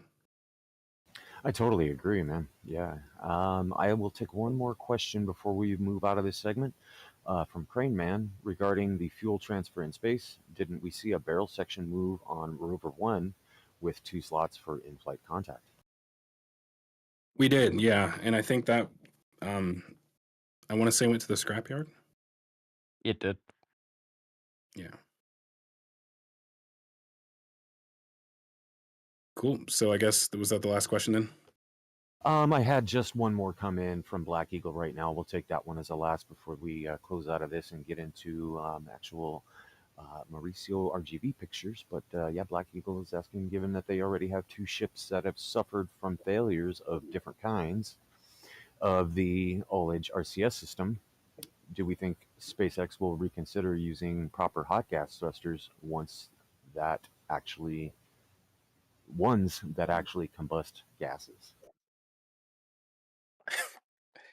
He's basically saying Tim Dodd's wrong. Yeah. Well, Alex, what are your thoughts on that? It's hot gas is usually just high pressure. It's not. I don't think they're using. They switch to a hypergolic thruster, and it's sort of you're always going to have one failure mode that you really can't work around. So if they lose pressure and if the tank's damaged to the point it's not holding pressure, is reentry even feasible at that point? There's a lot of unknown unknowns. Yeah, I feel like they're gonna almost have to have some sort of hot gas thruster, especially when they get to orbital refueling. Because if you're relying on tank pressurization and you run out of that, then you're no longer able to orient um, for docking together. And there's probably a lot of little precise maneuvers that have to happen on both vehicles in order to do that. So yeah, I imagine they'll probably have to go with some sort of another thruster design, whether that's a hot gas or, and doubt I probably won't throw argon in there because that's just such a large vehicle to be doing something like that. Yeah, Yeah. hot gas more than likely. All right, well, that's all I got. Thanks everybody for your awesome questions, and we can go ahead and move on. Cool. And yeah, I'll skip the booster for now. We'll if we have time at the end of the show, we'll get to that because there's a lot of stuff for us to still cover. So with that, we will go ahead and go into the ground shots for this week. And like I said, I do have some aerial shots from Mauricio, which I should be able to show. But yeah, we'll go ahead and start with the areas where we can see the least, I suppose. So Sanchez. I don't know if there was a ton for us to talk about at Sanchez. Not really. They're still working on the transport stand. Oh yeah, looking through these thumbnails down here, that's pretty much all we can see there. So I guess we won't talk about Sanchez so much. But same thing we've talked about from the air. They're still working on this transport stand. We'll need this for the first V3 booster. So in the meantime, they're kind of just taking their time on that.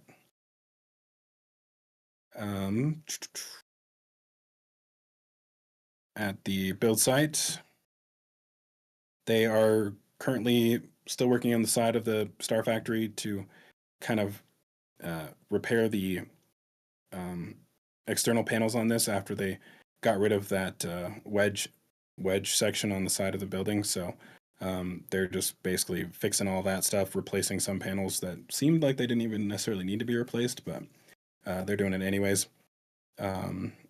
Yeah, not a ton to really talk about there. In the front of the factory, they have they did finish demolishing the high bay, so that I guess that happened in between our last show and this one. So the high bay is now fully demolished. It's kind of weird not seeing it there at all anymore, but yeah, it's finally gone, and they're currently getting rid of most of that debris. I think it's pretty much gone at this point, and they're now working on concrete. So they have so far kept this little strip right here, but it looks like down there they've started to demolish it. So I guess it's safe to say it is official that the Gigabay will come all the way over here, and that's just so massive, honestly. Like if we look at that from the aerial view, I'll go ahead and grab an aerial shot from last week for that. If I can find a good one that shows it from the side. I think this one will do. So yeah, I mean that factory or the gigabay will basically come from like here. So basically from this side right here all the way up to there, which is just gigantic. Um, and then in that render, they essentially showed it ending right here. Um, and I would have to imagine that is just phase one or probably even phase two. So I think maybe phase one will take it. Um, oh, wow. Sorry. I think phase one will take it up to here. And then after phase one is complete, I do imagine that they will get rid of Mega Bay 1. So then it'll extend all the way at least down to here. So truly large structure. And then at that point, this one becomes almost unnecessary, in my opinion. You might as well just keep pushing it all the way down and get rid of this building. But um, we'll see if they really do take it that far. I do think it is fairly clear, though, that they will be getting rid of this one, in my opinion. Um, Yeah, that seems like a safe. yeah. So going back to those ground shots, some cool shots showing the inside of the factory, or sorry, inside of Mega Bay 2.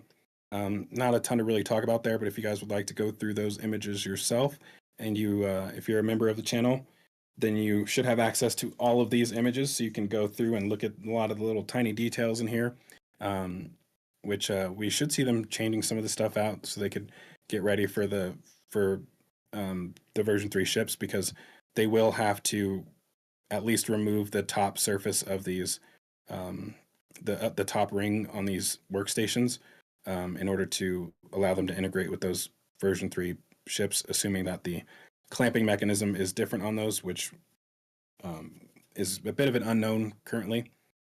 But yeah, I think it's safe to assume it's going to be different.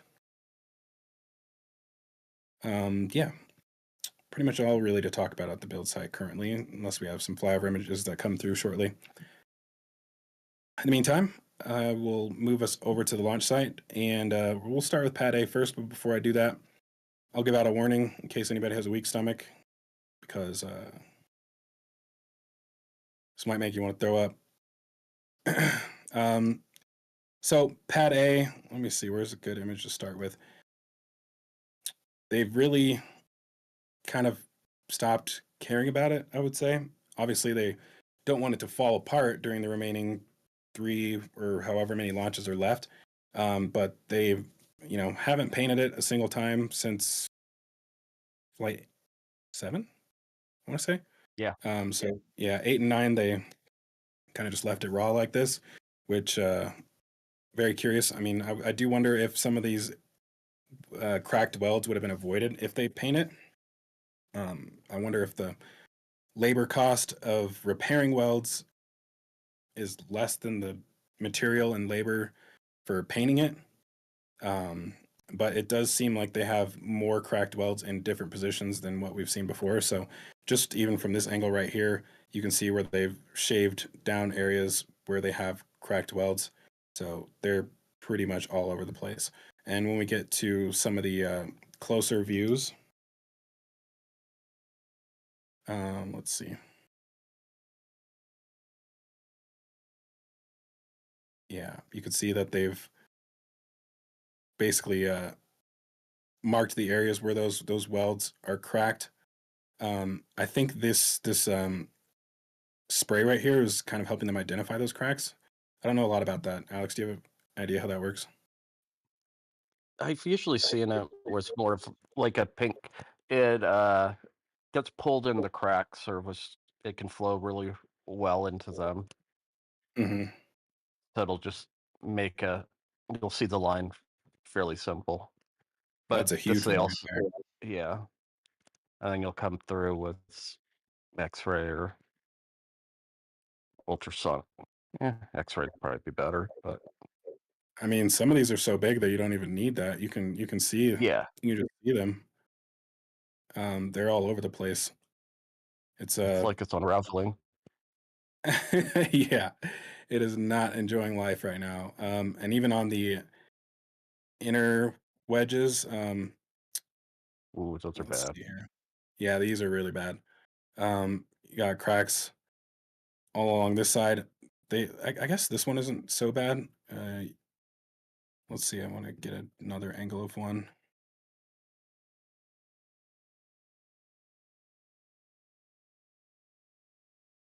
Yeah.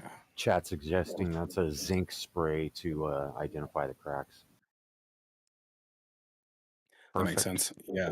These are super bad. Like it's on its last leg. And what I wonder, if you look up here too, you can see them identifying some cracks on the top surface. I wonder what the deluge plate looks like.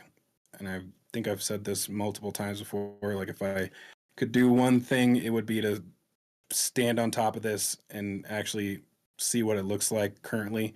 Because I have a feeling they're getting some cracking on this, because there are welds that join each section of the plate together. So it's difficult to tell whether or not they're having to make repairs on that. But overall, I mean, if this camera could just get like, I don't know, 15 feet higher in the air, we may be able to see some details about the top surface, at least to find out whether or not there's like dents on it or something like that. But I don't know if we're seeing the edges of it right here. It looks kind of That like looks bad. Yeah, it does. Because right there is the edge by the. Yeah. And it's like cracking against the fondag, right? So they're filling in those gaps. Right. Yeah, I'd love to roll a marble or tennis ball on that surface. Right.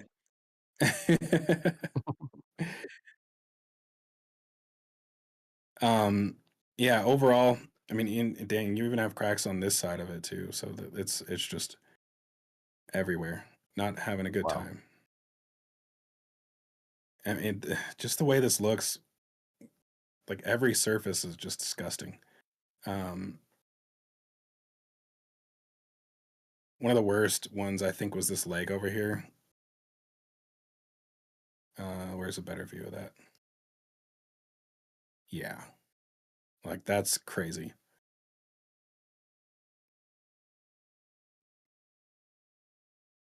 I feel like even if you weren't gonna put the paint that, like, the thermal resistant paint on there, I would still just paint it with regular paint, just so I didn't have to look at this. Right. Yeah, I can imagine what it looks like up close. Like, it's probably just crazy. Man, everything is just like stripped down. There's a little bit of paint remaining on the backside of this, and somehow on the side of this as well too. But the actual QD hood, wow. Whoa. Okay. Jesus. I'm surprised. I feel like they need to replace that door. Yeah. Let's look at it from another angle. Whoa. Whoa. Oh Wait. Okay. That door is coming off for sure. Oh my. If they have another one, this is getting replaced. Definitely. Wow. I wonder if Ryan has seen this. I'm going to send it to him. No. Everybody pause for a screenshot right here, because I don't want to forget. So, yeah. Anyways, yeah, that's really, really bad.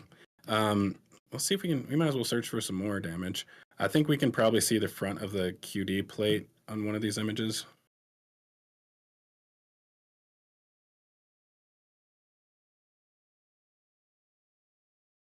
Okay. Yeah, it leaked right in. Jeez, yeah, it cut through. And it eroded that top plate. Wow. That is impressive. But what I will say is, one thing I thought that the QD got absolutely roasted this time. I mean, it always does, but I thought it was exceptionally bad this time. Sorry, I'm grabbing screenshots here because I just have to. Let me go ahead and pull up that footage actually really quick. So Is it? Oh, that's not the one. Let's see.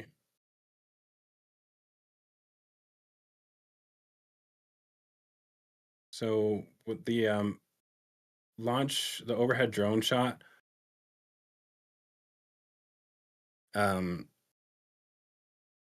the reflection off of that QD was insane this time, and I wasn't sure. It seemed like it happened earlier than it normally does. Like it pitched over pretty much immediately, and you can tell just by looking at the bottom of the launch mount when it switches when it pitches over. It's like right there.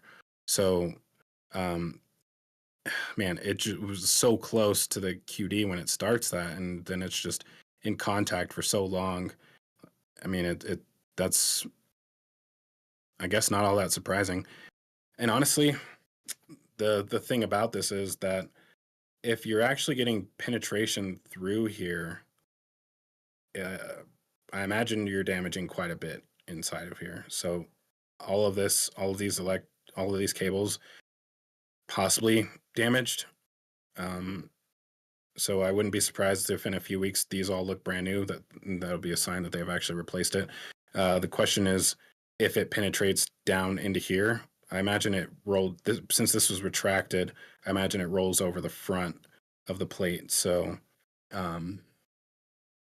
yeah, But the plate might be okay because it has that recess in the door. It sort of rolls into now. Yeah, exactly. And they have the plugs over them. Yeah, but that just everything behind it looks cooked.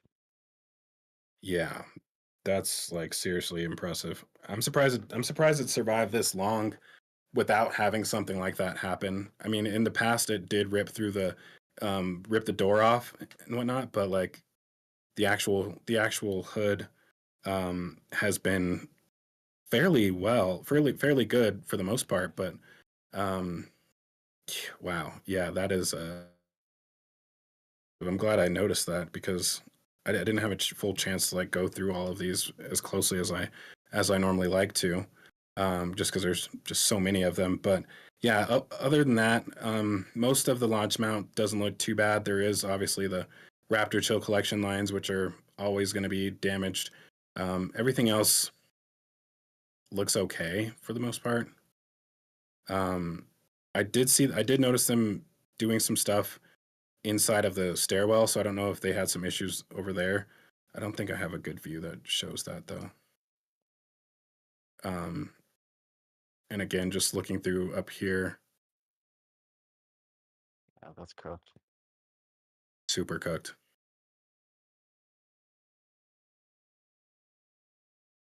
I would love to see the interior of this. Let's see the actual, what is this on the arms? Okay, those are just Conduit. yeah. Wow. Melted conduit. Yep.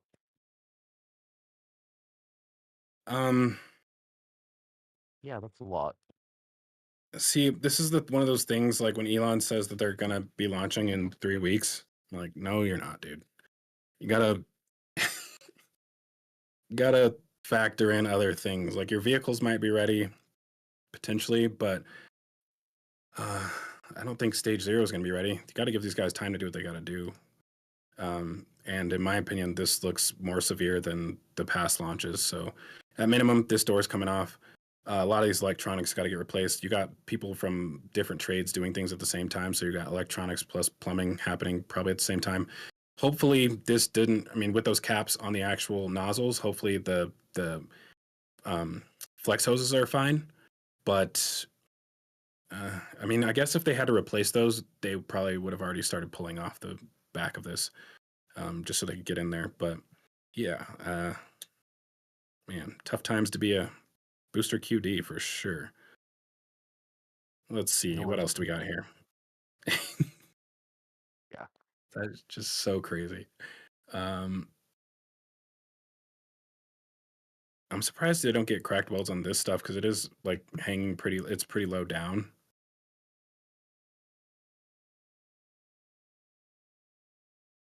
Yeah, not so bad.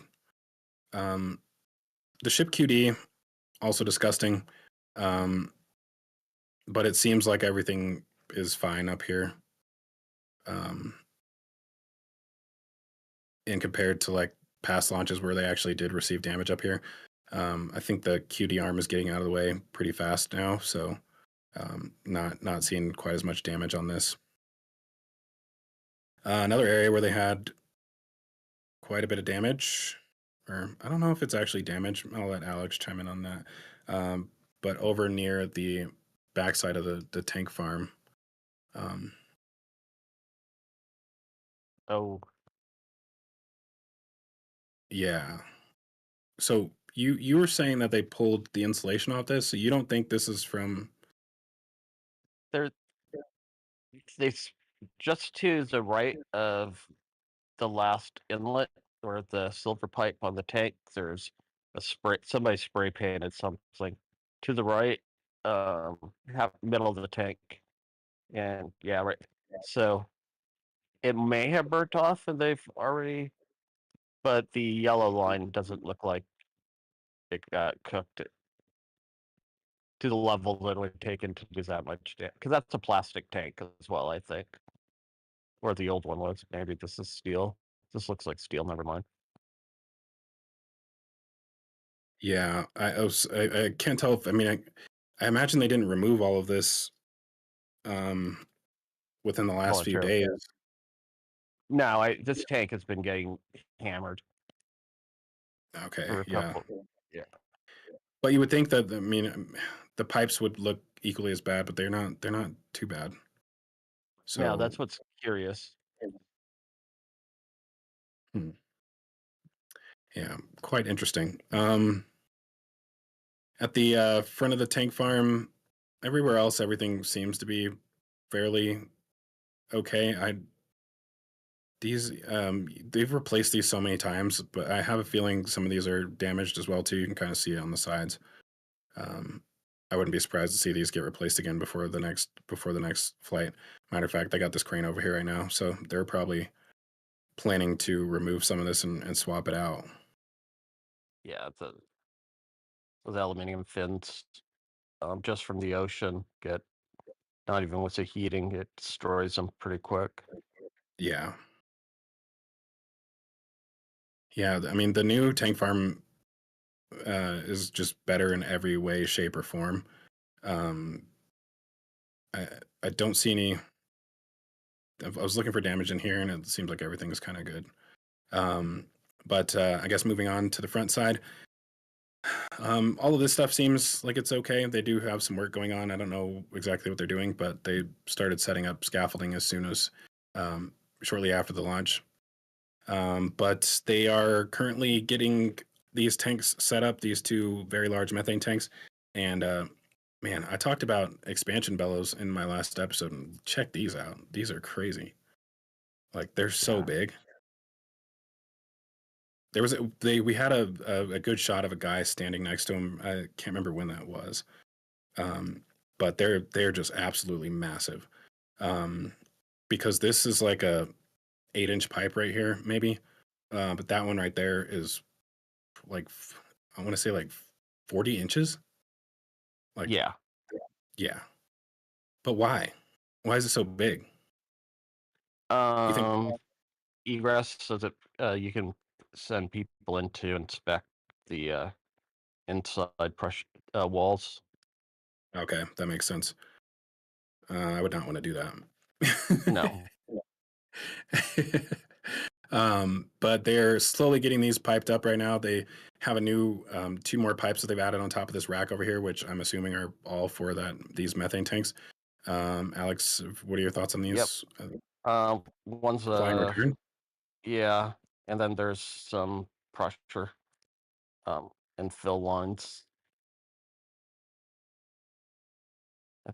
Yeah. So lots of conversions going on down here to add these into the system, and it looks like. So there's 2 ports on these. I was just trying to get an idea if we could like figure out what's happening in the future here, but these look like they're both for these tanks, but they're so far apart from each other, it doesn't make sense. One's for one tank, one's for the other. Like one's going on the left side and on the right side of the tanks. Yeah. And then you got, it almost seems like a third something happening here, but I don't know. That's probably just That's where the existing methane tanks are going to tie in. Oh, okay. They'll so this whole line is new, so they'll delete the other line that's going way down here and tie all of it into here. No, this is the first methane line. Yeah, this is the first methane line that they added to this front rack. Okay, gotcha. All the methane previously was on the other side of the wall. Right. Okay, that makes sense.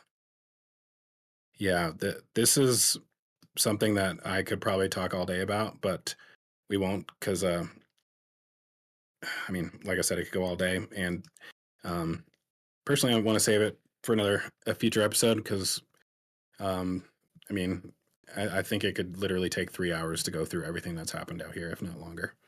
But yeah, tons of work going on out here. They, you can see. I want to say that this one came from KSC. Like you can just tell from the outside of it. Yeah, but that was one with the spray foam on it. So yeah. Yeah. So they, is this the only one that came from KSC? Because I know it looks like they stripped all of them out when I looked at the last flyover from there. I think they all came, but one of them, I think they're experimenting with insulating it. Okay. Yeah, this is, while it's a quite the spaghetti setup down here, it's pretty awesome. And man, just being able to see this from the ground for once is nice because you can see all the little small details about, the pneumatic lines for the valves and whatnot. Actually, yeah, these are pneumatic, right? Yeah. Yeah. Pretty cool, all the stuff they have going on down here. The drains and the chill lines and everything. Yeah, these are incredible, and they're just so big too. Like you can see the humans for scale back here. Like I think this guy could fit inside the filter. If not this one, the one in the gantry they just installed. Oh yeah, we'll check that one out here in a second. Yeah, methane side, they're making progress there too. The as you can see, the motors are way smaller than the ones on the LOX side. I think we get one in the same shot over here, about the same as the Pad A side of the tank farm. But yeah, they're still doing work down here. They haven't actually connected the valves and filters to the pumps yet. So still got some. Actually, they have on the ones that do have pumps installed, or the motors. Yeah, this is pretty awesome. I guess moving down a little bit. That might be everything for this tank farm area. I guess we can talk about Pad B now. Yes. So Pad B. You guys are lucky because usually I try and keep it to 2 hours. We're clearly not going to be able to do that today. So, yeah, where do we start? So, one of the big things for this week, well, there's actually two. So I'll start on the opposite side. They now that Flight 9 is out of the way, they've been able to get back to work with construction on Pad B. So they did add the third water manifold onto here. So there's one more that they still need to add, and this one, they just like on the other side, they'll put a little elbow right here to tie it into this manifold. But yeah, it looks pretty good. They've got that mounted. They did this very interesting. They only had like 2 or 3 brackets on here, and all the rest were on the actual manifold. And so they just dropped this onto the existing brackets. And then they're currently behind this, welding all of those brackets down. Looking at this from the side, it's actually pretty interesting because there's such a large gap between the manifold and the actual deluge plate. So I would have to look at the other side, actually. Matter of fact, let's look at the other side so we can just see that and compare. Similar over here, but this is very curious to me because I'm guessing they'll just need to add plates to close this up. I think so. Yeah, It's kind of confusing though. I think they Plate, put it for welding access. yeah, so like plate, maybe just one large plate over this whole thing. Exactly. Yeah. So tons of welding going on there, and like I said, this is that elbow that gets added on. So they'll need to do that same thing on this side, and they also need to add in the fourth manifold, which will go on the far side. Beyond that, they're doing just a massive amount of work on the inside of the actual gantry structure. So I'll see if I can find a view that shows the entire thing. Actually, yeah, here we go. So yeah, this thing is jam-packed with everything. It's pretty incredible. This is basically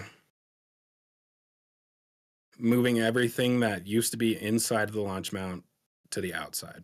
So this is and I think adding more systems that just straight up didn't exist on the original launch mount. Like they didn't have the filtration lines or the basket strainers down here. They didn't have that. They didn't have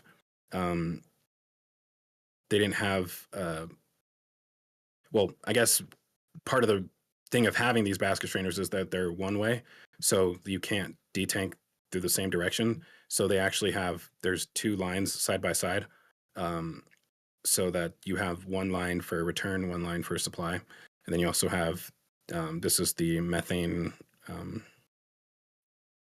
bleed line right here. So this is the methane side of the launch mount, and this is the LOX side right here.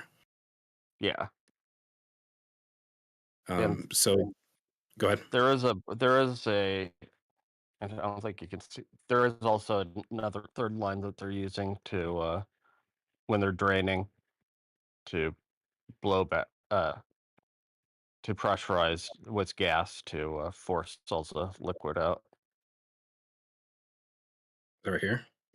No, I'd have to. Yeah, Yeah, this is one of those things that is going to be a whole episode as well. Yeah, it's so much cool stuff. Let's see.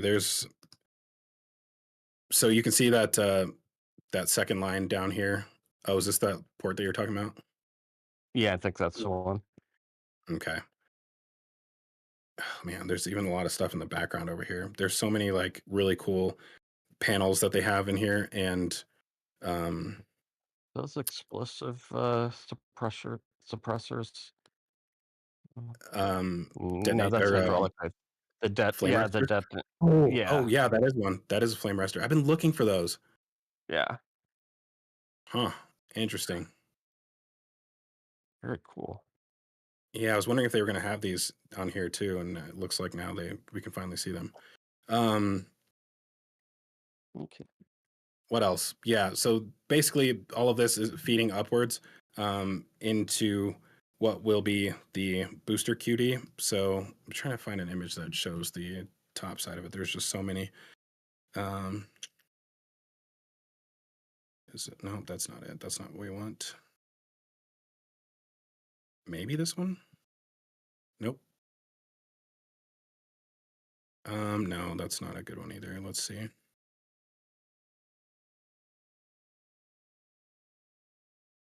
Because basically I want to show where that booster QD is feeding to, which maybe this is a good one.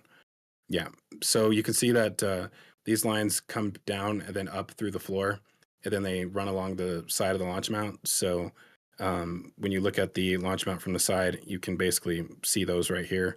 So these basically run down through the floor, and then they basically mounted these pipes so they would be in position before they lifted the bottom side of the QD enclosure onto here, and they actually did that the day after this. So Mauricio was not able to get images of this, but we do have some from Starship Gazer, which are pretty cool. So I'll go ahead and show some of those.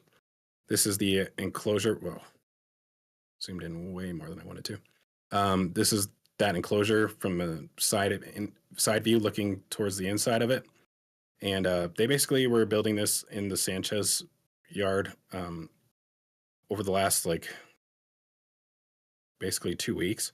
So they put this together pretty fast because actually, if we look at the aerial view from the last flyover, oh, that's not what I wanted.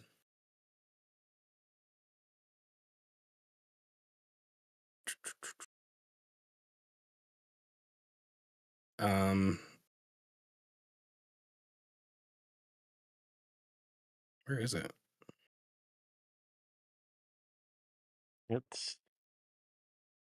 It would be in the upper left.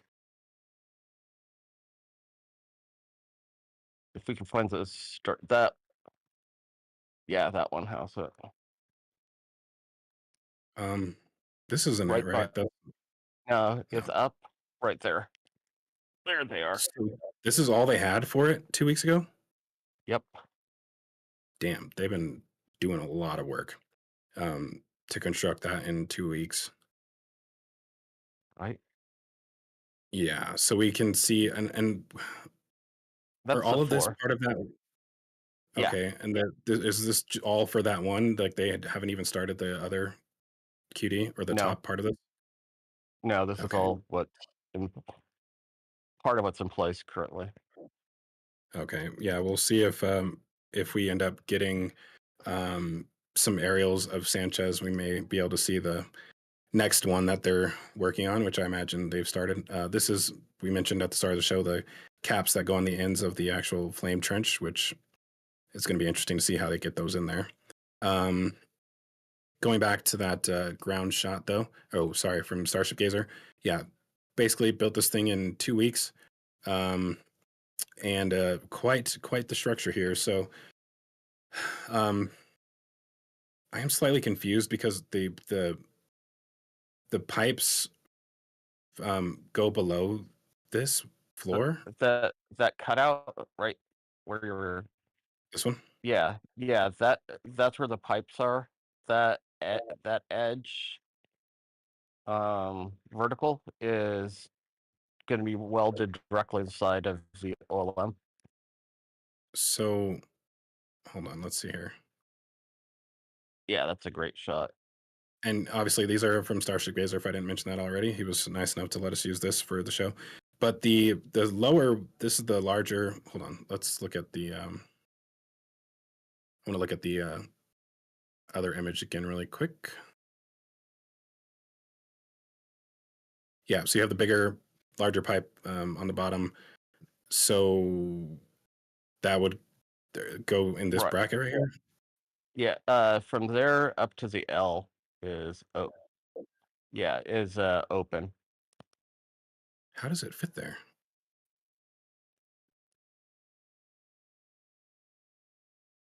I guess you can kind of see it here, but yeah, it's around 4 feet wide from oh, that. okay, it sticks out a little bit. Yeah, it's Okay, so it's not like it's actually inside of this box. It's on the outside of this box. right, because from this side you can tell how much that trough is. Yeah, Sticking out. Yeah, and then this is the cutout for the smaller pipe. no, that's that all gets welded. That little cutout. There's a silver vertical, which it looks like they're going to be having a bunch of small lines going horizontal Through here. across the wall. Now if we right look here. at that, yeah. And then looking at the yeah, if those silver, that's what those cutouts are. That's probably where they're going to run all the high pressure lines and such. Okay, so they're not actually welding onto these. That's just those are for brackets to be attached to later. Yeah, I believe so. Which is weird because they didn't strip any of the paint for welding onto this, but yeah, I mean that's gonna take us into another thing here shortly. But yeah, interesting the way they got these stairs here to access through here. I think there's probably a floor that's going to go across here. Yeah, because this is where with the equivalent of the backside of the BQD hood. Right.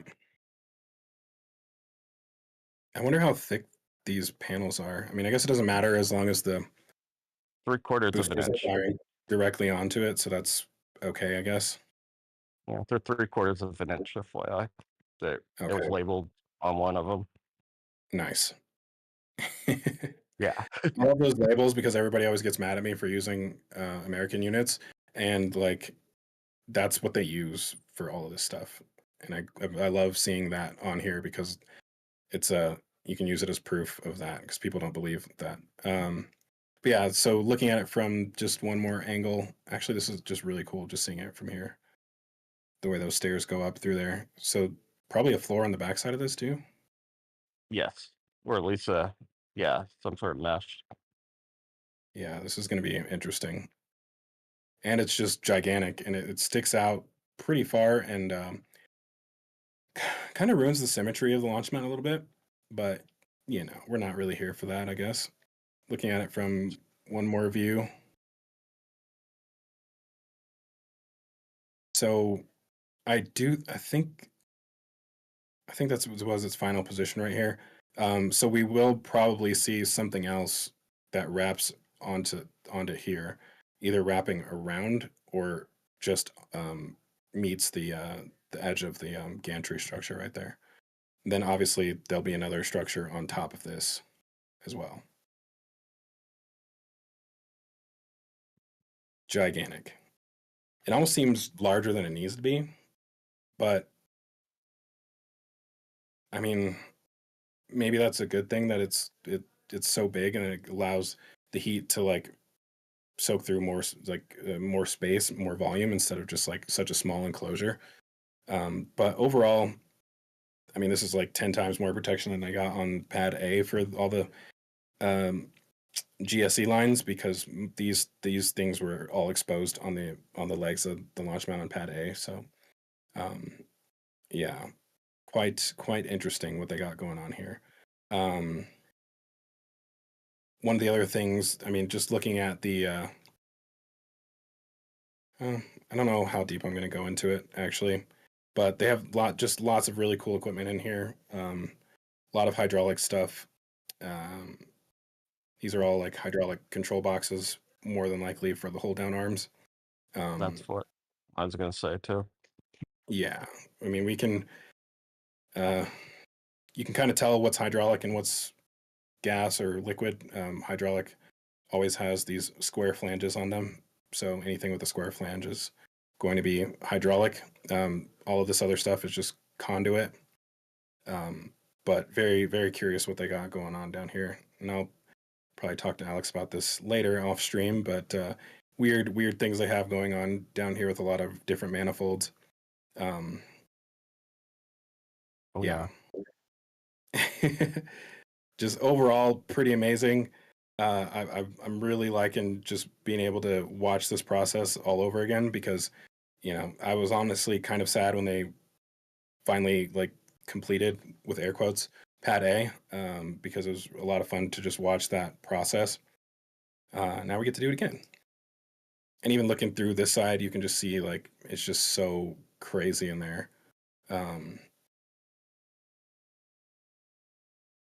One more thing from this view that I will, of course, mention because I'm just that kind of guy.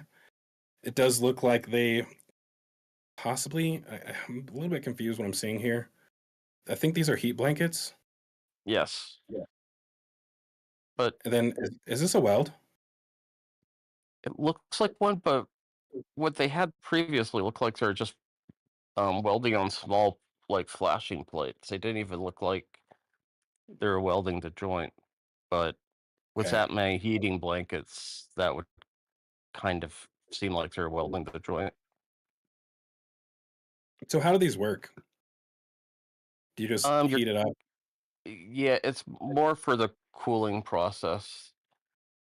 But I mean, you heat it up on both sides, but it's more of how you're letting it cool to try and keep a lot of internal stress from developing. After the welding? Yeah, because welding does horrible things to steel. Yeah. It warps it. Yeah. I feel like they didn't do any of this on Pad A. I don't think Pate was ever expected to live this long. Yeah, I guess I would agree with that. Yeah, overall, tons of cool stuff happening here. I think they're mostly finished with welding the actual wall, which is crazy exactly how much welding they had to do on that, because I mean they had like 20 guys doing it at the same time. So yeah, pretty impressive how they got all that done so quickly. I do have some aerial shots of that I can share. Really only limited to about 2 of them, but that's okay. Oops. So I'll go ahead and drag this over here. If it'll come into this window, please. Cool. So this is from just a few minutes ago from Mauricio. So this is what Pad A looks like today, or B, sorry. Still haven't installed any of the other hold down arms, so only have 4 out of 20 in there.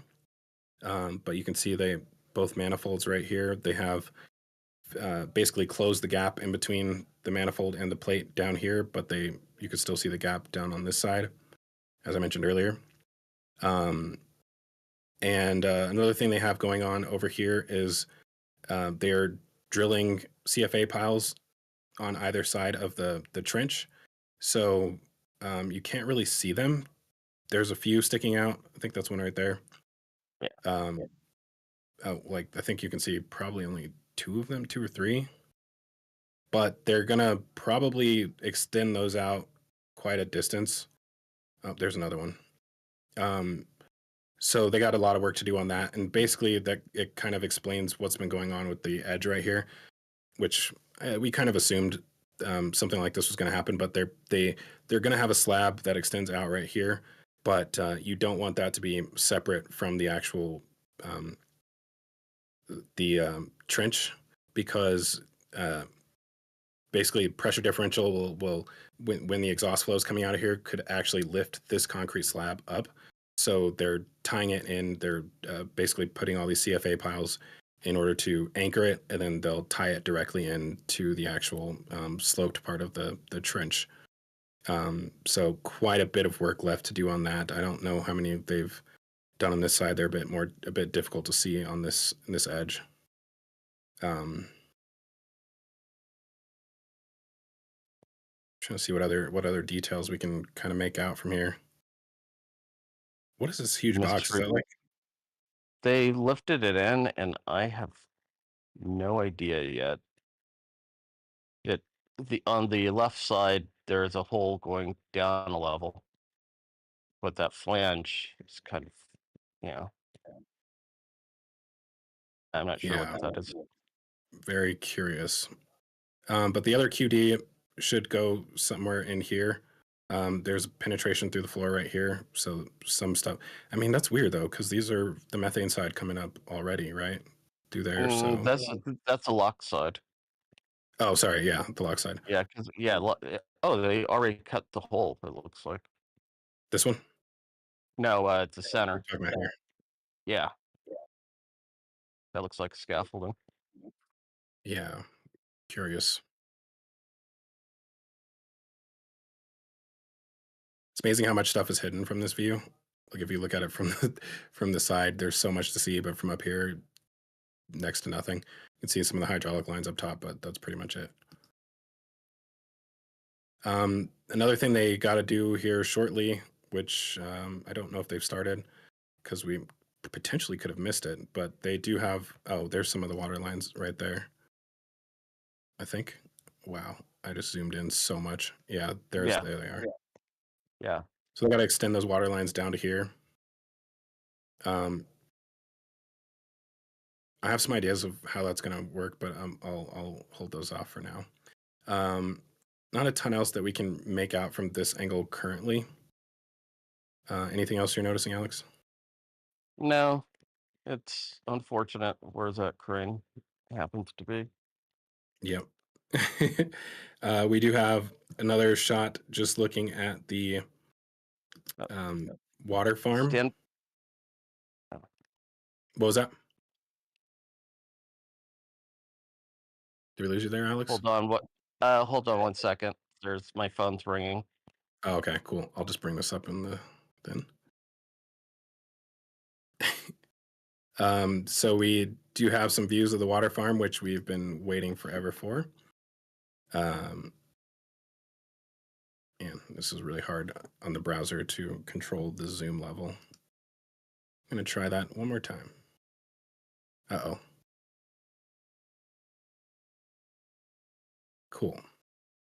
So it appears that they are beginning the actual... It is like literally not zooming in where I just pointed. Do whatever it wants to. So I suppose they may have started the actual gas generation system for these tanks.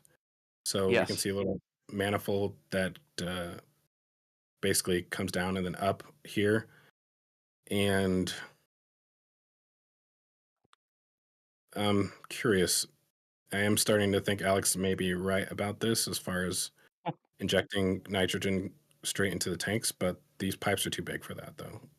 No, I think they're gonna run water through those because if on the other side it looks like there's on the smaller pipes it looks like there's no. I think somewhere they're gonna get water into that large manifold. Yeah. But this looks like it's tied into that. Right, but at the edge of it, there's right here. At the other, no, the other end, yeah. There's a flange there. There's another flange popping up out of the ground right there. Yeah. And then there's that one. So it's starting to look like there's going to be water coming from the tanks, magic, and then gas going up to the top. Oh, man, yeah. I was hoping we were going to see more in this area, but, I mean, they're making progress. That's a good thing. So we can see where they're... what was that? Oh, these? Yeah, there's putting a bunch of tanks there. 1, 2, 3. And you think these are for tanks? Piles. Yeah. I think they're gonna put something heavy on that, and it looks like it's fairly thick. It's 1, 2, 3, 4, 5, 6, 7, 8. Yeah, that's a lot of piles. I feel like the gas generation stuff is going to happen over here. It might be. There's a lot going on right now. There is a lot, and I think if we had some more angles, we'd be able to see a little bit more. But yeah, they do also going on down here at the bottom corner. They cut out this leading up to when the launch mount was being moved in, so it looks like they're doing something. They may... it's tough to say. They may be widening the entrance a little bit, so like they may fill this all in with concrete to basically... man, this is really killing me, this whole zoom feature on this browser. So basically to allow the entrance to basically come all the way down here. But obviously something completely different can happen there as well. So we'll have to stand by on that. I believe that's about all we can really see today. I was wondering if... Oh, what was that? I was wondering if Mauricio was going to send me some more images here shortly or not, but in the meantime, I guess we will see if we have any questions from the chat. All right. I did want to thank Drew Nar for gifting 5 memberships and some more support here from Joni Mahoney, a $10 super chat saying, awesome job, guys. Keep doing what you're doing. Great information. And from Junar, $5 Canadian. This just in: Zack loves spaghetti. I don't. I do and I don't. Something about all the wiring in Pad B. Yeah. At any rate, Yazada, $10. I love hearing Zach's and Alex's ideas. Thanks to everyone. And let's see. Question from Junar: any reason why one deluge manifold would have individual pipes while the other two are box ducts? Mm. Oh. Um. Well. Yeah. I mean these ones. This is pretty much probably going to be completely covered. Um. Um. Honestly, I'm not sure. I think it's about space. You know what I mean? Like they. And I imagine that this side might be covered by something. Um. Going down, extending down to the gantry, and whereas this, you're not going to have something like that. Alex, do you have any ideas? That's exactly where I was heading as well. The green individual pipes will probably be. There's so many GSC and control lines up there that's going to be completely enclosed, almost like a mezzanine. Yeah, and the other thing is that this is a legit. Um, this there's a different diameter between these, so you have more water coming in. I imagine the one on the other side will be even larger, slightly, because this is the far side of the launch mount. So this doesn't need to be as large as this because you're reducing the volume that's going through this compared to what's going through that. So probably has something to do with it. All right, very cool. A question that came in quite a while ago during the flight recap from Missing Tools. Question for Pad A: did the new tower side water spray, or is that for catch only? I suppose during Flight 9, did that new tower side water spray? Don't recall seeing it. The one that's coming off of the Yeah. Yeah, up No. top. Well, it's a bit difficult to tell because you have the plume in the background. Let's see if we can see it here. I think the thing is that like all of the theories that we had for why that was installed all involve the booster returning to the launch site, which didn't happen. So I don't think we would have seen it. Like it's either for just spraying the side of the tower to protect it from the plume when the booster's landing, or it's to spray the side of the booster. And obviously, neither of those needed to happen this time. So, All right, cool. That's what I was thinking too. Last question I have in my queue is from Liam Donald. What are the dots in the concrete in the flame trench ramp? Those are embed threaded rods coming up. Speculation is they're going to put steel cladding on the base, on the floor of the trench as well. I will offer a different opinion. I think they will put fondag on this, cover it with fondag.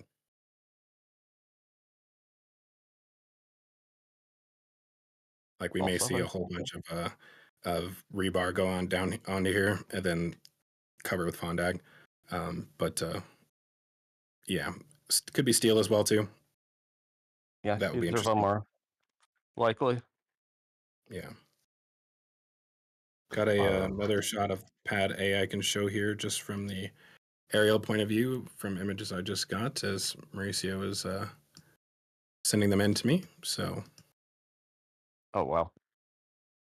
And yeah, this was one I was really hoping to see because there's so much welding happening on the top of the launch mount over the last few days. It was kind of difficult Oh, I see what was going on. I think they were adding these onto here. Mm-hmm. I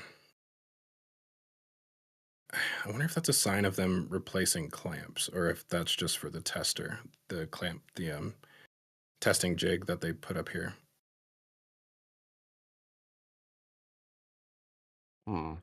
Yeah. Topic for another day. We'll see. Yes. A lot of work. And the hood is spectacular. Yeah. Man, that was yeah, still crazy. Blowing my mind the way that ate through there like that. Sorry, Astro Joe, do we still have more questions? Just the ever-present obligatory "when will Pad B be ready?" question. That's all I got. Let's say the end of the year. Because Raptor 3 won't will be on the V3 booster and ship, and so they won't need Pad B until those are done, until those are ready. So we can probably safely say that they're all coming at the same time. Pad B, Raptor 3, version 3 ship and booster. Whoa.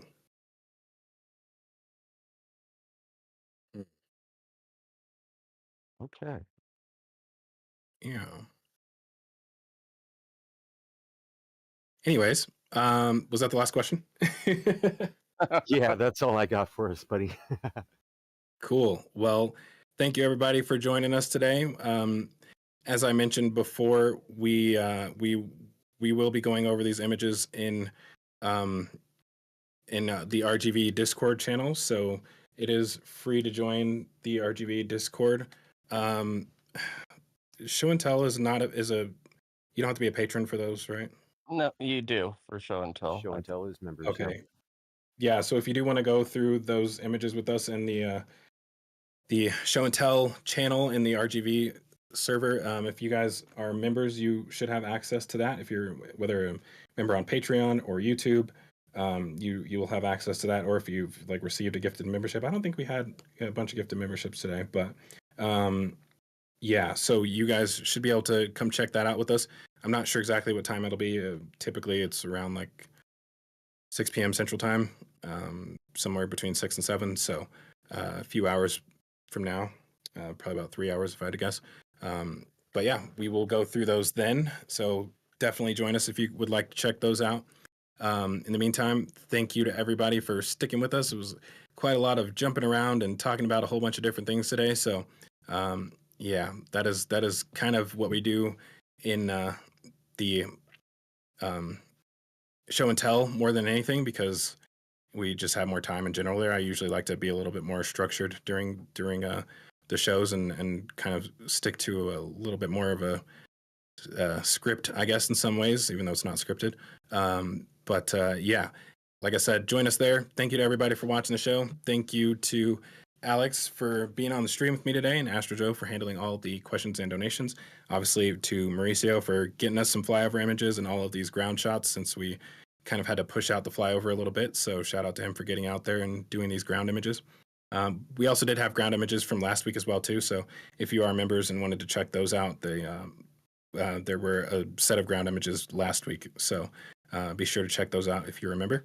And with that, thank you to the mods and everybody else who helped put all this together.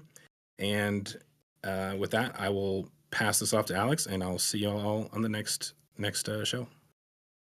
Thank you, Zach. It was a great show, and the free forum was kind of fun for a rarity. But and thanks Mauricio, everybody in back, and all our members. And Joe, off to you.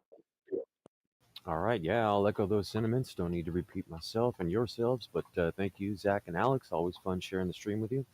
Thanks, Mauricio, for all your awesome, amazing efforts. YouTube chat, you've been amazing today. Thank you all. And thanks, my lovely wife, Astrogen, for handling the scheduling here.